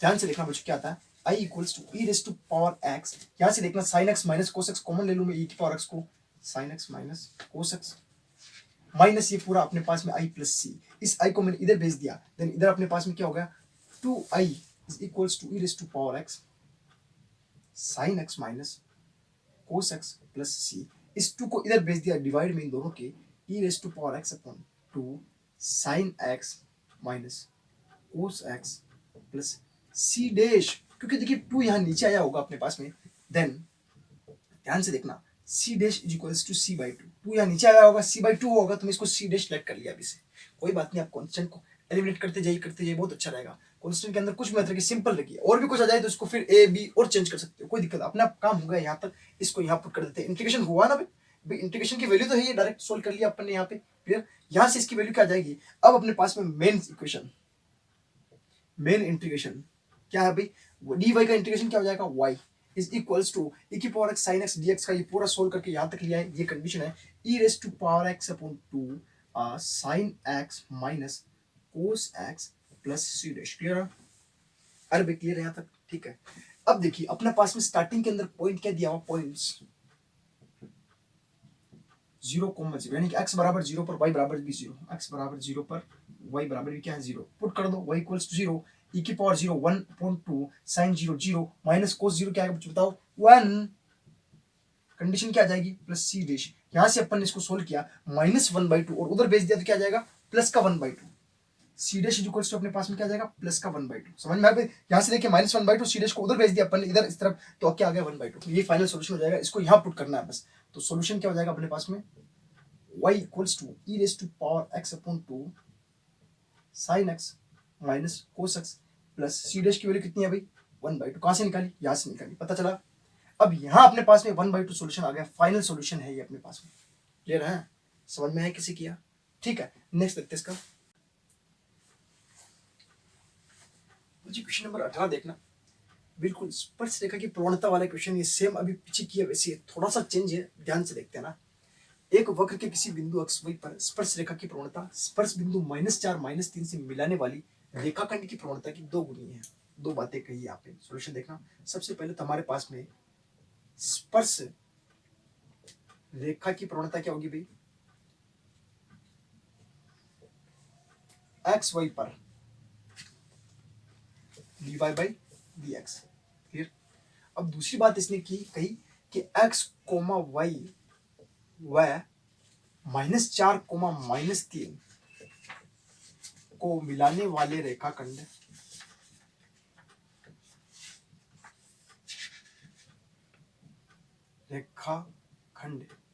की प्रवणता, क्योंकि प्रवणता जो होती है कैसे निकालते हैं, अगर 2 पॉइंट इस तरह से दिया हो तो फॉर्मूला एक ही होता है अपने पास में, ये अपने पास में इसको मान लेते हैं, जैसे अपन x1 इसको मान लेते हैं y1, इसको मान लेते हैं अपन x2 इसको मान लेते हैं y2। क्या फॉर्मूला होता है देखिए, m प्रवणता जो होती है m equals to y2 minus y1 upon x2 minus x1। क्या है ना बच्चों, समझ में आता है ये कैसे करते हैं अपन। m ही तो होता है डाल, है ना, दो अगर अपने पास पॉइंट दिए हो तो डायरेक्ट अपन डाल इस फॉर्मूले से निकाल सकते हैं y2 minus y1 upon x2 minus x1। अब यहाँ अपने पास में y2 कितना है -3, यानी कि m कितना आ रहा है यहाँ से, यानी कि डाल प्रवणता लिख दो अच्छा रहेगा।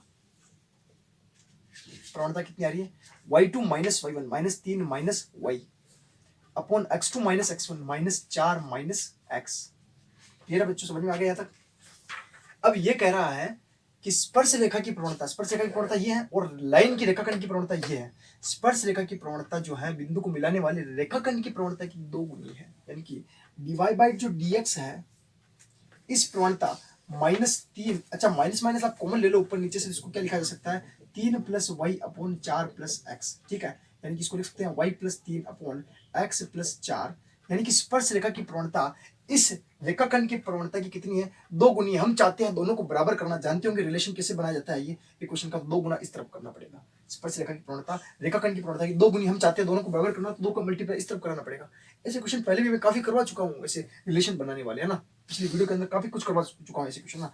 तो यहाँ इसको बस सोल्व करना है, अपना आंसर लास्ट में पॉइंट भी दिए हुए, सेम वही प्रोसेस है। कैसे करेंगे बच्चों, इसको इधर भेज दीजिए, इसको इधर भेज दीजिए ना, dy को इधर भेज दिया 1 upon y plus 3 dy equals to 2 1 upon x plus 4 dx और इंटीग्रेशन यानी कि समाकलन करने पर log y plus 3 equals to 2 log x plus 4, ये 4 है, वही मत लिख देना यहाँ पे ना, 4 है ये, ठीक है, x प्लस 4 प्लस, अब सारा log में चल रहा हो तो मेरे पिछले वीडियो में पिछले क्वेश्चंस के अंदर ही बताया था सब log में चल रहे तो हमें log में ही c को कांस्टेंट को ले लीजिए log c। क्लियर, अब ये 2 दिक्कत देगा तो इसका log की प्रॉपर्टी से इस 2 को अपन इस पावर के ऊपर सेपरेट कर सकते हैं, आराम से कर सकते हैं ना भाई। तो जैसे अपन पावर के ऊपर सेपरेट करेंगे y प्लस 3 इक्वल्स टू यहाँ क्या हो जाएगा log, यहाँ भी log ही चल रहा है, log y plus 3 equals to log, यहाँ क्या कंडीशन हो जाएगी x प्लस 4 का whole square is plus log c। ठीक है बच्चों यहाँ तक। अब जैसे डायरेक्ट अपन लोग नहीं उड़ा सकते, तो पहले तो लोग की प्रॉपर्टी से इन दोनों को अपने को क्या करना पड़ेगा, एक लोग ए प्लस लोग बी क्या होता है लोग ए बी, देन लोग y प्लस 3 इक्वल्स टू, यहाँ कंडीशन आएगी बच्चों लोग x प्लस 4 का होल स्क्वायर मल्टीपल में आ जाएगा c। क्लियर, अब कंडीशन यहाँ से देखना, लोग से लोग कैंसिल आउट कर सकते हैं अगर दोनों तरफ इक्वल के अंदर चल रहा हो, then y plus 3 equals to x plus 4 का होल स्क्वायर मल्टीपल में c एट पॉइंट क्या गिवन है अपने पास में, बिंदु क्या पे बताओ -2, x equals to -2 y equals to 1 put कर दिया, देन यहाँ आ जाएंगे 1 प्लस 3 इक्वल्स टू -2 प्लस 4 का होल स्क्वायर डॉट यहाँ 1 c ऐसे ही कांस्टेंट। अब यहाँ देखना 3 और 1 4, यहाँ 4 में से 2 निकला तो 2 का स्क्वायर फिर से 4 डॉट c। समझ रहे बच्चे कैसे किया, अरे भाई 4 में से 2 निकला कितना 2 का स्क्वायर 4 और 4 से 4 फिर cancel, then c equals to अपने पास में क्या गया 1। बच्चे क्या गड़बड़ करते हैं, ऐसे कभी काटते हैं ना डायरेक्ट उस वहां क्या समझ लेते हैं सी 0 हो गया आपका काटते, अरे कटने पर वो 1 हुआ, देखो 4 नीचे आया तो भाग गया, तो एक बार गया ना, सी इक्वल्स टू 1। ये भी एक कॉमन छोटी छोटी मिस्टेक है, ध्यान से करना है ना। सी इक्वल्स टू 1 यहाँ पुट कर दीजिए, अपना काम हो गया। सोल्यूशन क्या आ जाएगा y plus 3 equals to x plus 4 का होल स्क्वायर डॉट 1, चाहे लिखो चाहे मत लिखो, इसको सोल्व करना चाहो तो कर दो, वरना ऐसे ही ठीक है, x करना चाहो तो कर लो, x स्क्वायर प्लस 4 चौक 16 प्लस 4 दूना 8x minus y minus 3 equals to 0। फिर एक्स स्क्वायर और प्लस 8x माइनस वाई और 16 में से 3 चले जाएंगे यहाँ पे, कितने बच जाएंगे आपके पास में 13 इक्वल्स टू, हालांकि ये पे सही हो गया था, कोई बात नहीं, आगे करना चाहते हैं। ठीक, नेक्स्ट देखते हैं। तो क्वेश्चन नंबर 19 देखना, एक गोलाकार गुब्बारे का आयतन जिसमें हवा भरकर फैलाया जा रहा है स्थिर गति से बदल रहा है। यदि आरंभ में इस गुब्बारे की त्रिज्या 3 इकाई और 3 सेकंड बाद 6 हो जाती है तो 30 सेकंड बाद उस गुब्बारे की त्रिज्या ज्ञात कीजिए। ठीक है, देख बच्चों क्वेश्चन को देखकर अगर आपने मेरी वीडियो कंटेस्ट देखी हो 1 by 1 तो आपको कुछ पता चल रहा है ये सारा क्वेश्चन कहाँ मिला था हमें पहले, ये एप्लीकेशन ऑफ डेरिवेटिव के अंदर मिला था, रेट ऑफ चेंज, ध्यान जानते हो परिवर्तन की दर, dr upon dt dv upon dt, आयतन में परिवर्तन की दर, क्षेत्रफल में परिवर्तन की दर, वहीं से इस क्वेश्चन की कनेक्टिविटी बन रही है। बहुत इंपॉर्टेंट क्वेश्चन, अगर वो नहीं पढ़ के आए हो तो ये समझ में आने वाला मुश्किल है। देखिए ठीक है, देखिए क्या लिखा हुआ है, एक गुब्बारे गोलाकार गुब्बारा है, अच्छा गुब्बारा ऐसे अंडाकार होता है अपन फुलाते हैं, ये गोलाकार ले रहा है यानी कि गोले के अंदर चलना है हमें ना, गोलाकार गुब्बारे का आयतन, किसकी बात कही, आयतन की, क्षेत्रफल की नहीं कही, आयतन, जिसमें हवा भरकर फुलाया जा रहा है, स्थिर गति में बदल रहा है। पहली बात की सॉल्यूशन में देखना, गोले का आयतन स्थिर गति के अंदर बदल रहा है। अब स्थिर गति में बदल रहा है तो किसके साथ बदल रहा होगा, मतलब जैसे अपन ने फुलाया तो किसी समय स्थिर गति में बदला होगा, यानी कि किसी ना किसी टाइम पे तो स्थिर गति में बदला होगा ना। एंड तो अपन ने माना गोलाकार गुब्बारे की त्रिज्या अपन लेट कर लेते हैं स्मॉल आर है, ठीक है, आयतन v है, आयतन तो v होगा, वॉल्यूम, एंड टाइम कितना है, समय क्या ले रहे हैं अपन, t से डिनोट कर रहे हैं। तो किसी समय पर ये कह रहा है ना स्थिर गति में बदल रहा है, कोई ना कोई तो समय रहा होगा, यानी कि dv/dt कुछ तो रहा ही होगा। मान लिया उसमें इतनी हवा बढ़ चुकी, इसमें परिवर्तन की दर क्या आ गई, मान लिया के स्थिर गति में बदल रहा है, इसका मतलब परिवर्तन हो रहा है। परिवर्तन कितना हो रहा है नहीं लिखा इसने, अपन ने लेट कर लिया के। समझ में आ गया यहाँ तक। अब हम जानते हैं क्या, v, यानी कि गोले का आयतन क्या होता है, बताओ बच्चों, गोले का आयतन बता दो जल्दी से। v इक्वल्स टू क्या होता है गोले का आयतन, 4/3 पाई r क्यूब, ये होता है गोले का आयतन।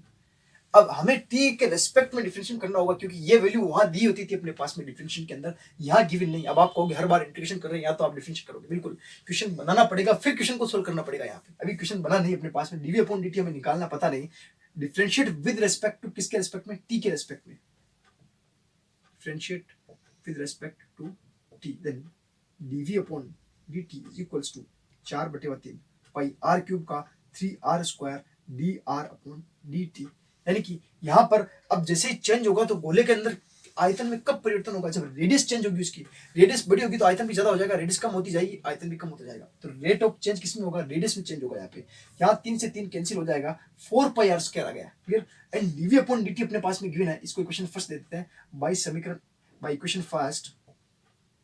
देन ये क्या हो गया, k equals to 4πr² dr/dt। कुछ समझ में आ रहा है। ये अपना क्या बना, अब सवाल बना, यहाँ लिख देता हूं मैं, अब क्या बना, सवाल बना। समझे बच्चों, यहाँ से आपको पता चलेगा अब सवाल बना, यानी हर बार हमें ये दिया होता था हलवा और हम यहाँ से स्टार्ट करते थे खाना। अब इतनी देर तक अपन ने हलवा बनाया, अब खाना स्टार्ट करेंगे कैसे, टी को इधर भेज दो, आर को इधर भेज दो। Then k d t equals to 4π is constant, integration अभी नहीं लगा रहे हैं, r² dr। यहाँ तक क्लियर है क्या, कोई दिक्कत थोड़ा क्या, dt को इधर भेजा, समाकलन करने पर,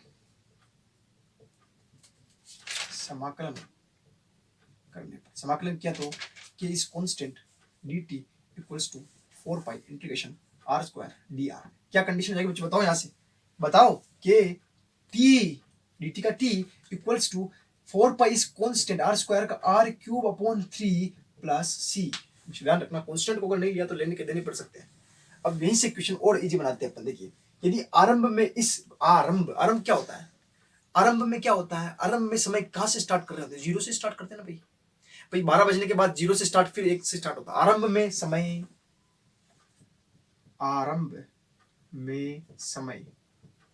t equals to 0, t equals to 0 पर त्रिज्या क्या थी, यानी कि गोला कुछ तो होता है ना, फिर जैसे जैसे फुलाते हैं फिर फैलता है ना, स्ट्रेचेबल होता है वो भाई रबड़, इसीलिए जैसे जैसे फुलाएंगे फिर फैलेगा। t इक्वल्स टू 0 पर r इक्वल्स टू त्रिज्या, उसकी रेडियस कितनी, 3 इकाई।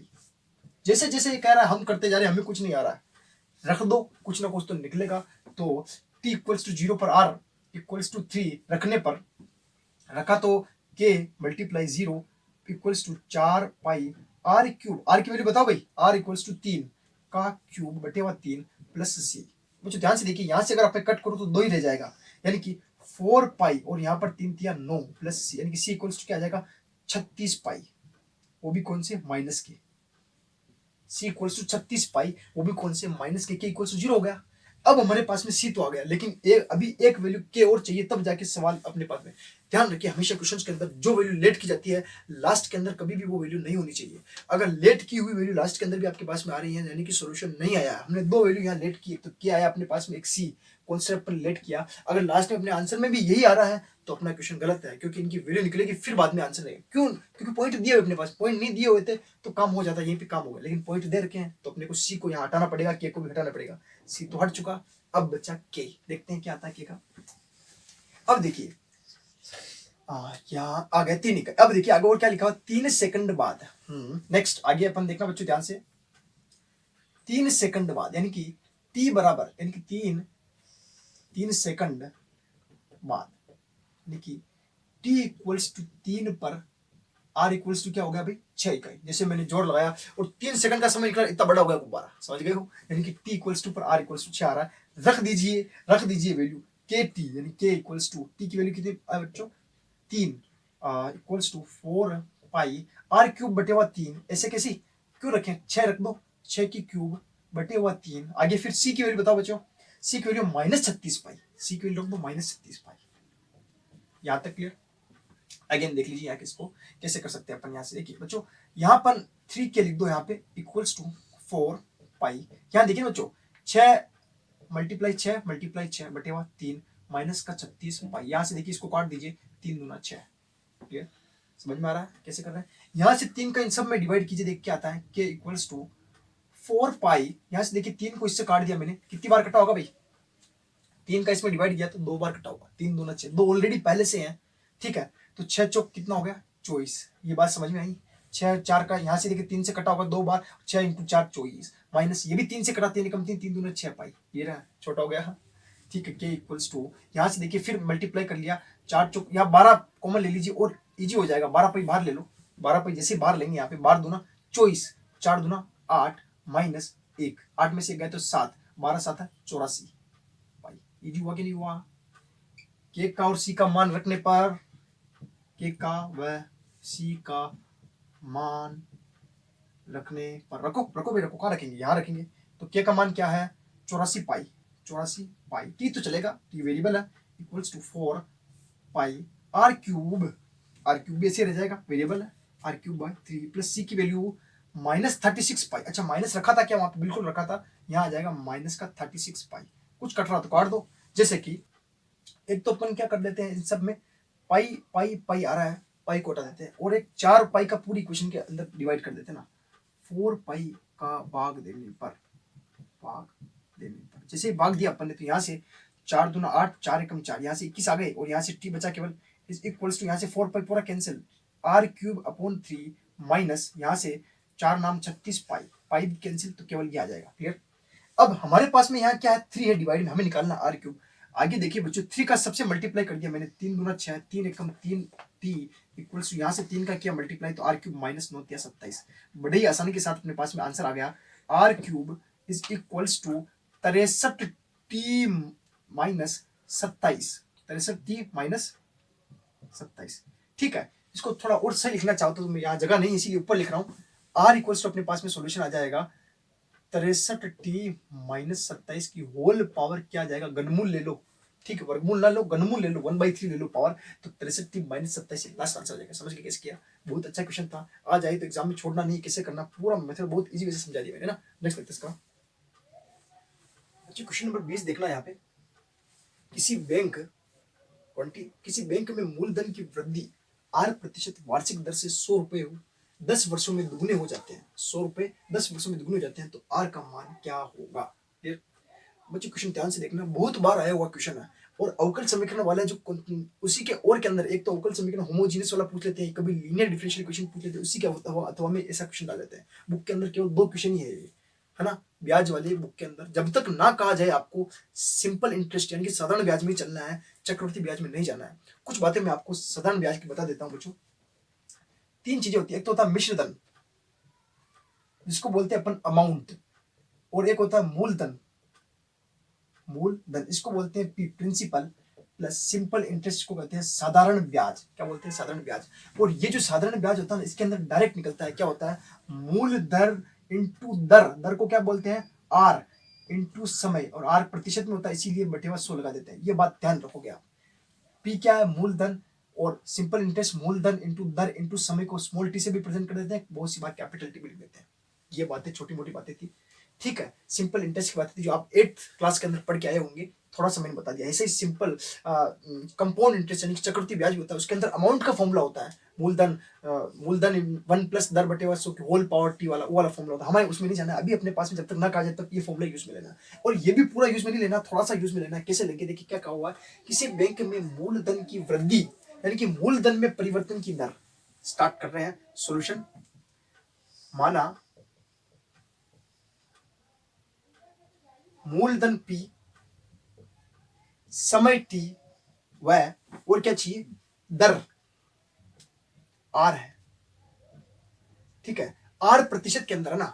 अब मूलधन में वृद्धि है ना, डीपी, मूलधन में वृद्धि किसके साथ होगी भाई, मूलधन में कमी या वृद्धि कब होगी, समय के साथ ही तो होगी ना। जैसे जैसे टाइम निकलेगा आपको पैसे देने पड़ेंगे, ब्याज बढ़ेगा, तो dp upon dt equals to, इसका डिफरेंशिएशन हो रहा है किसका, इस वाली टर्म का, कैसे, R प्रतिशत वार्षिक दर से होती है, यानी कि PR बटा 100, R मूलधन की वृद्धि R प्रतिशत वार्षिक दर से होती है। यही आपको एक मेन स्टेटमेंट ध्यान रखना है, दोनों क्वेश्चन है, दोनों में यही चीज ध्यान रखनी है, dp upon dt equals to PR बटे 100। हालांकि P इक्वल्स टू मूलधन के इक्वल कर रखा है, इसको सिंपल इंटरेस्ट के फॉर्म एक तरह से ये है, P इक्वल्स टू PRT बटे 100, differentiate with respect to T, differentiate with respect to t, then dp upon dt equals to pr upon 100, t का हो जाएगा 1।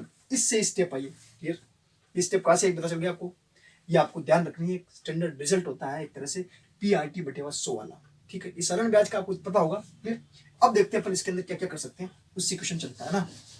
देखो ये वैल्यू मैंने नहीं लिखी, log e2 की 0.6931 होती है ये ना, क्वेश्चन के अंदर गिवन है, मैंने नहीं लिखी है ना, क्वेश्चन के अंदर गिवन है, हो सके तो आप याद करके जाइए, क्या पता क्वेश्चन के अंदर गिवन ना हो तो अपने पता हो, जल्दी से आसानी से सोल्यूशन हो सके। ध्यान से देखना आगे। अब इस सवाल अपना स्टार्ट हुआ, कैसे क्या करते हैं इसको, 100 को इधर ले आए, किसी को इधर p को इधर ले आए, 1 upon p dp equals to p, अच्छा इधर dr नहीं है अपने पास में है ना, तो dp upon dr 1 upon p dt के रिस्पेक्ट में चलेंगे अपन, अपने पास में p तो इधर भेज दिया अपन ने, r/100 dt क्लियर, समाकलन करने पर है ना, और इंटीग्रेशन। मुझे समझ में आ रहा, क्वेश्चन बहुत इजी है ये, लेकिन आपको थोड़ा कॉन्सेप्ट समझ में आना चाहिए, क्योंकि ये क्वेश्चन क्या है, बच्चे समझते हैं कि ये प्रतिशत वाला कैसे करेंगे, ब्याज वाला आ गया, सिंपल इंटरेस्ट कैसे करेंगे, छोड़ के आ जाते हैं। बहुत इजी क्वेश्चन है ना। 1 अपॉन p का क्या हो जाएगा इंटीग्रेशन, log p मूलधन कहते हैं, अभी बताया मैंने, इज इक्वल्स टू r/100, ऐसे कैसी, इज कांस्टेंट, t का यहाँ आ जाएगा स्मॉल t, प्लस यहाँ एक कांस्टेंट वैल्यू c। स्टार्टिंग में देखिए क्या कहा, यहाँ से पॉइंट की वैल्यू चलेगी 100 रुपए, 10 वर्षों में 2 गुने हो जाते हैं, यानी कि मैंने क्या लगाया स्टार्टिंग में 100 रुपए, 10 वर्ष बाद कितना हो गया, 2 गुना, यानी कि स्टार्टिंग में कितने लगाए, यानी कि जब समय 0 था, समय t बराबर 0 था, तब मेरे पास में 100 रुपए लगाए मैंने।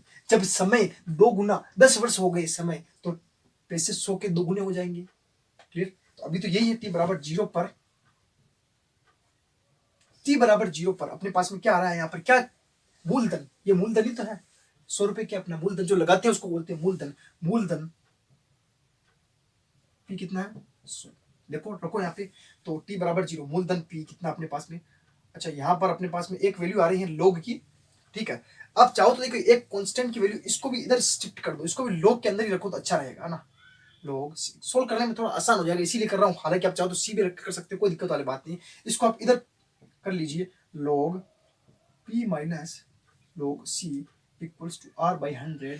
ऐसा क्यों कर रहा हूं, ऐसा क्यों कर रहे हैं, सॉल्यूशन इजी हो इसलिए। log की प्रॉपर्टी लगा सकते हैं यहाँ पर, log p upon c equals to r/100 t, clear. अब देखो वैल्यू रखते बड़ा आसान हो जाएगा, देखिए log p इक्वल्स टू क्या रखा अपन ने, log 100 upon c equals to r की वैल्यू तो है नहीं अपने पास में, अपॉन 100, t की वैल्यू बताओ बच्चों कितनी है, t की वैल्यू बता दो, t इक्वल्स टू 0 है, यहाँ 0 पुट कर दो, जैसे t इक्वल 0 पुट किया, पूरी वैल्यू अपने पास में क्या आ गई 0, यानी कि हम इसको क्या लिख सकते हैं, log 100 upon c equals to, इधर आ गया अपने पास में 0। हम जानते हैं 0 कब बन सकता है, 0 कब बन सकता है, 0 ही रहेगा, ऐसे रख दो, ठीक है। अब एक बात मैं आपको बताता चलूं, ध्यान से देखना, अगर आप ऐसा नहीं करते, मैं ये कर रहा था, अगर आप ऐसा नहीं करते, c को इधर ही रखते आप, तो फिर क्या वैल्यू आती है अपने पास में, डायरेक्ट इधर log p, क्या ये कंडीशन पूरी 0 हो जाती है, यहीं पे कंडीशन खत्म हो जाती है, log p की वैल्यू आ जाती है आपके पास में 100, log 100 इक्वल्स डायरेक्ट आ जाता है log c, और c की वैल्यू डायरेक्ट 100 जाती है। अभी थोड़ा चेंज करते हैं, देखिए क्या आता है, यहाँ पर कंडीशन आ जाएगी आपके पास में, अगर ये कंडीशन और log को हटाऊं मैं, 100 बटेवा c equals to e raise to power 0 log की प्रॉपर्टी से e raise to power 0 equals to होता है 1 देन c इक्वल्स टू 100। हालांकि यहाँ से भी 100 ही आ रहा है मेरे पास में, कोई दिक्कत वाली ज्यादा फर्क नहीं आ रहा है, ऐसे भी किया जा सकता है ना। तो c इक्वल्स टू 100 मिल गया हमें, कहाँ रख सकते हैं, यहाँ पुट कर सकते हैं c इक्वल्स टू 100। देन आगे नेक्स्ट देखिए 10 वर्षों में t इक्वल्स टू 10 वर्ष में मूलधन कितना बताओ भाई, 2 गुना, 2 गुना मीन्स 2 इंटू 100 मतलब 200, p इक्वल्स क्या आ गया 200। पॉइंट कैसे चेंज हो रहा है, लैंग्वेज के हिसाब से चेंज करना है। t इक्वल्स टू 10 पर आ जाइए, सवाल अपना है log p, ये है p बटेवा यानी कि log p कितना है 200 बटेवा, बताओ बच्चों 200, p 200 है बटेवा c कितना है बच्चों, c है 100, इसीलिए ऐसा किया जा रहा था, डायरेक्ट कट जाए आराम से value equals to r by 100। इस बार t नहीं कटेगा, इस बार कुछ नहीं कटेगा, देखो t की वैल्यू कितनी आ रही है अपने पास में 10, ये एक जीरो से एक जीरो उड़ाओ जल्दी से, दोनों जीरो से दोनों जीरो उड़ा दो जल्दी से, यहाँ आ गया अपने पास में log 2, इसको इधर भेज दो, 10 मल्टीपल हो जाएगा इधर इक्वल्स टू r, 10 मल्टीपल में यहाँ पे ना। फिर अब log 2 क्या होता है, स्टार्टिंग के अंदर ही बताया 0.6931, 10 मल्टीप्लाई 0.6931 इक्वल्स टू r। निकालना क्या अपने को, r का मान क्या है, आसानी के साथ 10 का अंदर गुणा कराती है क्या हो जाएगा 6 पॉइंट, यानी कि r इक्वल्स टू अपने पास में क्या गया 6.931, और यही अपने पास में क्या हो जाएगा आंसर। ठीक है, प्रतिशत के हिसाब से निकालना चाहते हो तो और आगे ले लो, 693.1 हो जाएगा, 100 का डिवाइड करना पड़ेगा दोनों तरफ। ठीक है, अपने पास में आज यही तक कंप्लीट हो जाता है, इस तरह से क्वेश्चन होगा। और ये क्वेश्चन बहुत बार पूछा गया है बच्चों, ठीक है, बहुत बार पूछा गया, ऐसा ही सेम क्वेश्चन है। एक क्वेश्चन और करा देता हूं मैं आपको, और अच्छे समझ में आ जाएगा, ठीक है ना, वो भी प्रतिशत वाला क्वेश्चन है, ऐसे कैसे सिंपल इंटरेस्ट की वैल्यू लेके आनी है, करना है। फिर देखते हैं नेक्स्ट बच्चों, क्वेश्चन नंबर 21 देखना है यहाँ पे, सेम क्वेश्चन है, पहले आर गिवन नहीं था, आर प्रतिशत के अंदर चल रहा था, इस बार 5% गिवन कर दिया और पी पूछ लिया इसने। ठीक है, कैसे करेंगे, किसी बैंक में मूलधन की वृद्धि, पहले पी गिवन था, इस बार पी गिवन नहीं है, लास्ट वाला देखिए 5% वार्षिक दर से होती है, 10,000 रुपए स्टार्टिंग में जमा कराए, 10 वर्षों में कितने हो जाएंगे, राशि कितनी हो जाएंगी अपने पास, मूलधन कितना होगा, देखना बच्चों, वही है मूलधन की वृद्धि, यानी कि starting solving dp upon dt equals to क्या लिख सकते हैं, बताओ, मूलधन इंटू दर इंटू समय, यानी कि P गुना R कितना दिया हुआ है 5/100। ठीक है, समय T के रिस्पेक्ट में क्या होगा 1 आया होगा, यहाँ तक ये लिखना आना चाहिए बस, क्वेश्चन तो 2 मिनट का काम, ऐसे चुटकी में हो जाता है। कैसे होता है देखिए, dp upon p equals to 5/100, इसको सोल्व कर लो भले चाहो तो, या ऐसे रखना चाहो तो ऐसे भी रख सकते हो, सोल्व कर लो, ये कट जाएगा 5, ये 20 बार कट गया, 1/20, और इधर आ जाएगा अपने पास dt और इंटीग्रेशन। ठीक है, देन वन इंटीग्रेशन करते ही अपने पास में आ जाएगी log p इक्वल्स टू 1/20, और ये आ जाएगा t प्लस log c। ऐसा क्यों कर रहे हैं, अभी पहले ही बताया था मैंने, ऐसा करने से क्वेश्चन थोड़ा इजी हो जाता है, इसलिए ऐसा कर रहे हैं। ठीक है, इसको इधर ले लो, log p अभी पहले किया था जैसे, log p minus log c equals to t/20। ठीक है ना भाई, क्लियर। नेक्स्ट देखना बच्चों, log p अपॉन c हो जाएगा log की प्रॉपर्टी से। अरे भाई छोटी मोटी चीजें अब लिखने की जरूरत तो नहीं हो रही ना आपके, कि भाई सर ये भी बताओ कि log a minus b log a upon b होता है ना। ठीक है, अब स्टार्टिंग देखिए, यहाँ पर 1,000 रुपये स्टार्टिंग में जमा कराया, यानी कि t बराबर 0 समय था, यानी कि स्टार्टिंग में गया बैंक में, तब मेरे पास में समय तो 0 ही था ना उस समय, पहली बार बैंक में गया तो 0 समय पर मैंने कितने जमा कराए 1,000 रुपये। समय t बराबर 0 पर, t बराबर 0 समय पर p बराबर कितने, मूलधन कितना जमा कराया मैंने 1,000 रुपये। क्लियर, बताओ भाई, t बराबर 0 log p कितना है 1,000 बटेवा c पता नहीं इक्वल्स टू t 0/20। बताओ बच्चों, यहाँ तो आ गया 0, then 1000 upon c equals to e raise to power 0, जैसे ही log घटता है तो उधर e की पावर 0 हो जाता है, e की पावर 0 तो होता है 1, देन c इक्वल्स टू क्या आ गया 1000। वैल्यूज पुट कर दो, उससे पहले कि कितने होंगे 10 वर्षों बाद, 10 वर्षों बाद, 10 वर्षों 10 वर्षों बाद, यानी कि t बराबर 10 पर p कितना होगा, t बराबर 10 बता दो, log p बटेवा c बताओ 1000। ठीक है, इक्वल्स टू t कितना है भाई 10/20, ऐसे ही है। ठीक है, सारा कुछ जमा दिया, कुछ नहीं किया अभी तक मैंने। क्लियर, यहाँ तक क्लियर हो जाता है क्वेश्चन। ठीक है, इस 0 से इस 0 को जल्दी से काट दिया। ठीक है, फिर हमें p निकालना है किसी तरीके से ना, क्यों ना हम इसको उस तरफ सेट कर दें, p equals to 1000 equals to e raise to power 1/2 is e raise to power 0.5 होता है ना भाई। 1/2 का मतलब क्या होता है? 0.5 तो होता है 2 5 10 0.5। 0.5 का मतलब भी कोई टेंशन वाली बात नहीं, क्वेश्चन के अंदर ऑलरेडी गिवन होगी आपके पास में वैल्यू। नहीं आ रही तो यहीं पे छोड़ दी, नहीं आता क्या करना, नहीं आता 1000 मल्टीप्लाई 0.5 बस आंसर आ जाएगा। अगर दी हुई है तो लिख लीजिए, बड़ा आसान हो जाएगा। हमने पुट कर दिया p equals to 1000 multiply e raise to power 0.5 क्या आ जाएगा 1.648। यहां से देखिए 3 जीरो है, 3 जीरो पूरा कैंसिल, मूलधन हो गया 1648 रुपए। ठीक है, चाहे समझ में आया बच्चों कैसे किया? कितना आसान क्वेश्चन था ना। सिर्फ एक लाइन याद होने से ही काम हो रहा है, तो क्यों ना इसी को याद कर ले अच्छे से, तो क्वेश्चन ही हो रहा है। और याद ना करो, अगर एप्लीकेशन ऑफ डेरिवेटिव पढ़ के आए हो तो फिर तो हो ही जाएगा। मूलधन की वृद्धि क्या होती है? Dp upon dt rate of change. Then ये क्या हो जाएगा? वो क्या होता है? पी को हम जानते हैं सिंपल इंटरेस्ट क्या होता है, पी आर टी। टी के रिस्पेक्ट में प्रेजेंट किया तो क्या आ गया? Dp upon dt. यहाँ मिल रहा है पूरा का पूरा। समझ गए कैसे किया? ठीक, नेक्स्ट देखते हैं। बच्चों क्वेश्चन नंबर 22 देखना। किसी जीवाणु समूह में जीवाणु की संख्या 1,00,000 है। ठीक, कितनी है? 1,00,000 है। 2 घंटों में इनकी संख्या में 10% की वृद्धि होती है। कितने घंटों में जीवाणुओं की संख्या 2,00,000 हो जाएगी यदि जीवाणुओं की वृद्धि की दर उनकी उपस्थित संख्या के समानुपाती? देखिए, स्टार्टिंग में आप कुछ ढूंढ रहे हो तो कुछ नहीं मिलने वाला। यहाँ लास्ट में कुछ ना कुछ दिया हुआ है। यदि जीवाणुओं की वृद्धि की दर, यानी यहीं से अपना काम होने वाला है, क्योंकि हमें तो अवकल समीकरण सोल्व करनी है, डिफरेंशियल इक्वेशन सॉल्यूशन। ठीक है, जीवाणुओं की संख्या क्या मान ली अपन ने? समय t पर माना, समय t है और पर जीवाणु की संख्या क्या है?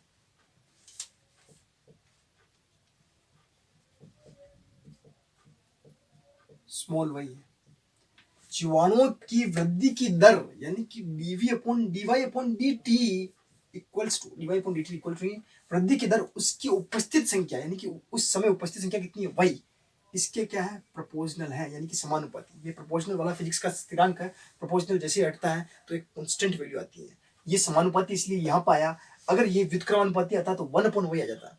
थोड़ी बात तो आपको बताओगी बच्चों, क्योंकि अपन ने आपने फिजिक्स भी पढ़ी है थोड़ी बहुत तो, और इसका मतलब ये होता है, और नहीं पढ़ी है तो मैं बता रहा हूँ। समानुपाती का मतलब ये होता है, व्युत्क्रमानुपाती तो 1/y लिख देते प्रोपोर्शनल लगा के। जैसे ही समानुपाती स्थिरांक कटता है यहाँ पे, तो एक स्थिरांक कांस्टेंट वैल्यू जाती है, चाहे कोई सी भी रखो आपकी इच्छा हो। जैसे यहाँ से प्रोपोर्शनल को हटा रहा हूँ मैं, dy upon dt equals to यहाँ हो जाएगा अपने पास में ky।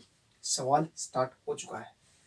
देखिए t को इधर लिए, y को इधर लिए आइए, then dy upon y equals to k dt on integration. जैसे इंटीग्रेशन किया देन यहाँ आ जाएगा log y equals to k t plus क्या रखेंगे? log c। जब भी ऐसे प्रतिशत वाले क्वेश्चन चले तो सो c को अब कांस्टेंट को इसके क्यों रख रहे हैं? इससे इजी हो जाता करना, थोड़ा डायरेक्ट वैल्यू मिल जाती है ना। तो यहाँ से इसको इधर लिया है हमें log y, जैसे p में नहीं लाते थे पहले वैसे ही log c equals to k t, log y upon c equals to k t. ठीक है बच्चों, यहाँ तक क्लियर क्वेश्चन? ये अपना हो गया। अपने पास में दो कांस्टेंट की वैल्यू निकालनी, एक सी एंड के। अब स्टार्टिंग में, अब यहाँ ऐसा कोई कॉन्सेप्ट नहीं दिया कि स्टार्टिंग में क्या जीवाणुओं की संख्या रही होगी, दिया तो हुआ है ये कहा कि किसी समय किसी जीवाणु समूह में जीवाणुओं की संख्या, यानी कि समय नहीं दिया हुआ, यानी कि उस समय पर इसने नहीं कहा कि भाई प्रारंभ में इसने नहीं कहा, तो प्रारंभ अपन मान लेते हैं, माना वाई नोट समय में, कौन से? वाई नोट, वाई बराबर टी समय में मान लिया, टी समय पर प्रारंभ में, या प्रारंभ में ना, प्रारंभ में समय t बराबर 0 पर जीवाणुओं की संख्या, बच्चों समझ रहे हो? जीवाणुओं की संख्या y इक्वल्स टू अपन ने मान ली y नोट। भाई ये होगी ना भाई, समय प्रारंभ होता है t इक्वल्स टू, ये तो किस कब आते पता नहीं, ना जाने क्या 2 घंटे उसके बाद में और ले लिया। मुझे ये पता चला कि y equals to y naught के ऊपर लेना है, प्रारंभ में मैंने लेट कर लिया y नोट, हालांकि रखेंगे लास्ट में, लेकिन अभी स्टार्टिंग में थोड़ा बड़ी स्टेप नहीं होगी इसलिए रख रहा हूँ। y equals to y naught, t equals to 0 समय पर पुट कर दीजिए log y की value y naught upon c equals to इधर आ गया 0, क्लियर?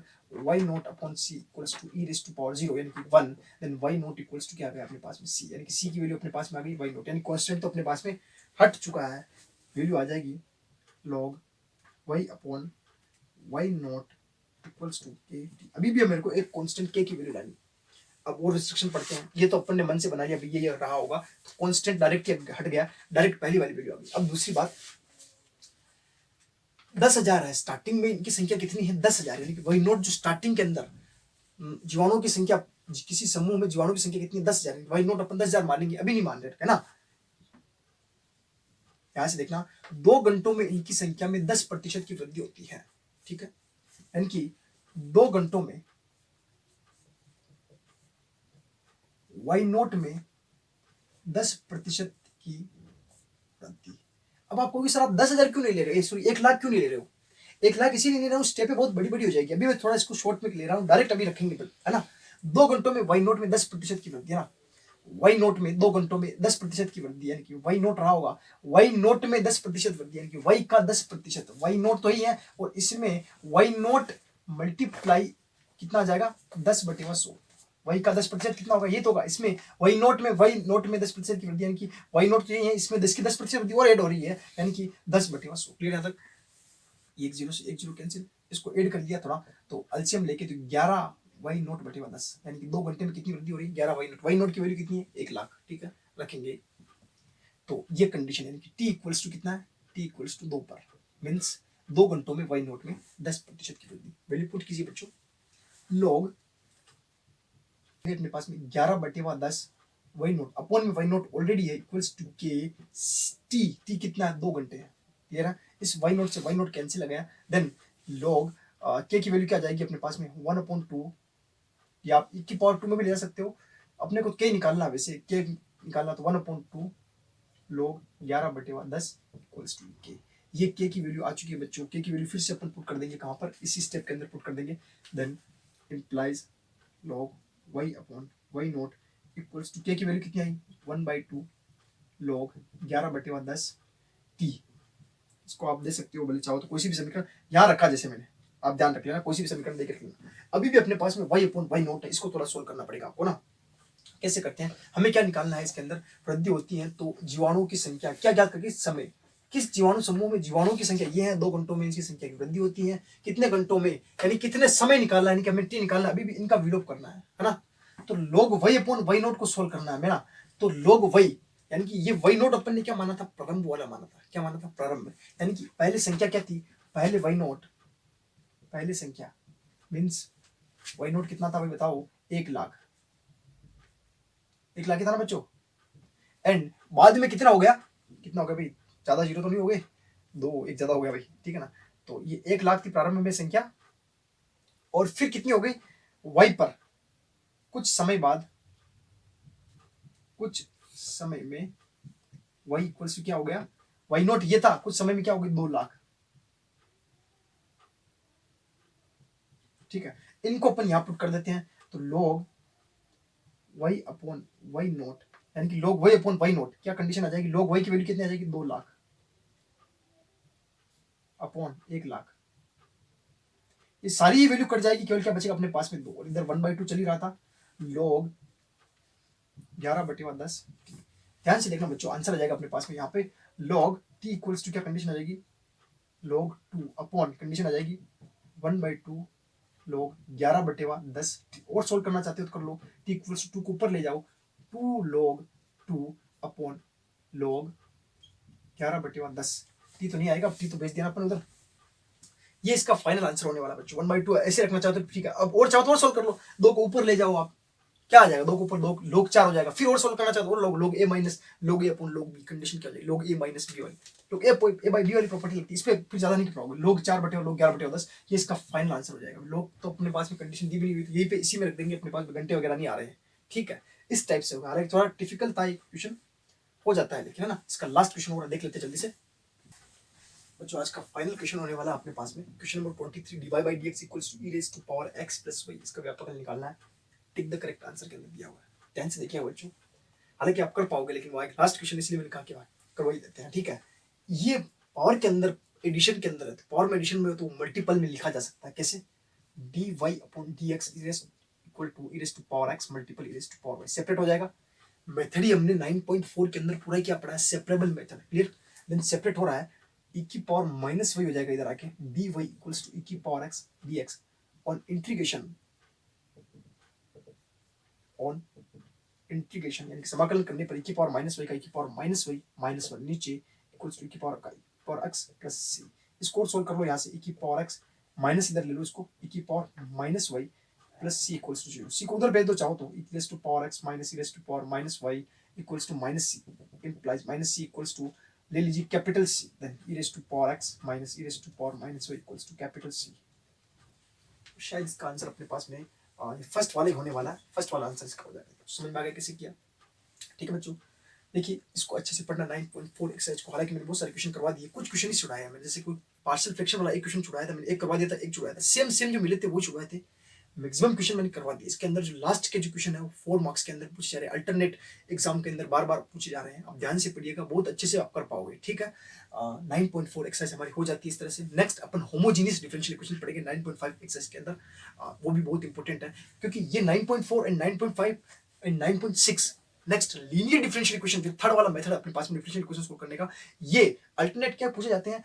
ए जैसे कोई क्वेश्चन होगा उसके और के अंदर, जैसे इसका पूछ लिया तो इसके और के अंदर 9.5 का पूछ लेंगे, या 9.5 का पूछ लिया तो और के अंदर 9.6 का पूछ लेंगे। ये हर साल पूछे जा रहे हैं बच्चों।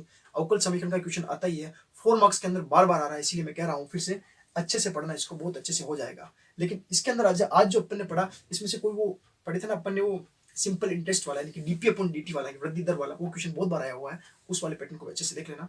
ठीक है, हालांकि मैक्सिमम अपन निकल लिया है, सारा 9.4 हो गया। नेक्स्ट 9.5 अपन पढ़ेंगे लेंगे होमोजीनियस डिफरेंशियल इक्वेशन। आज की वीडियो अगर आपको अच्छी लगी हो तो वीडियो को लाइक एंड शेयर जरूर कीजिएगा, एंड एग्जाम में अच्छे से करिएगा।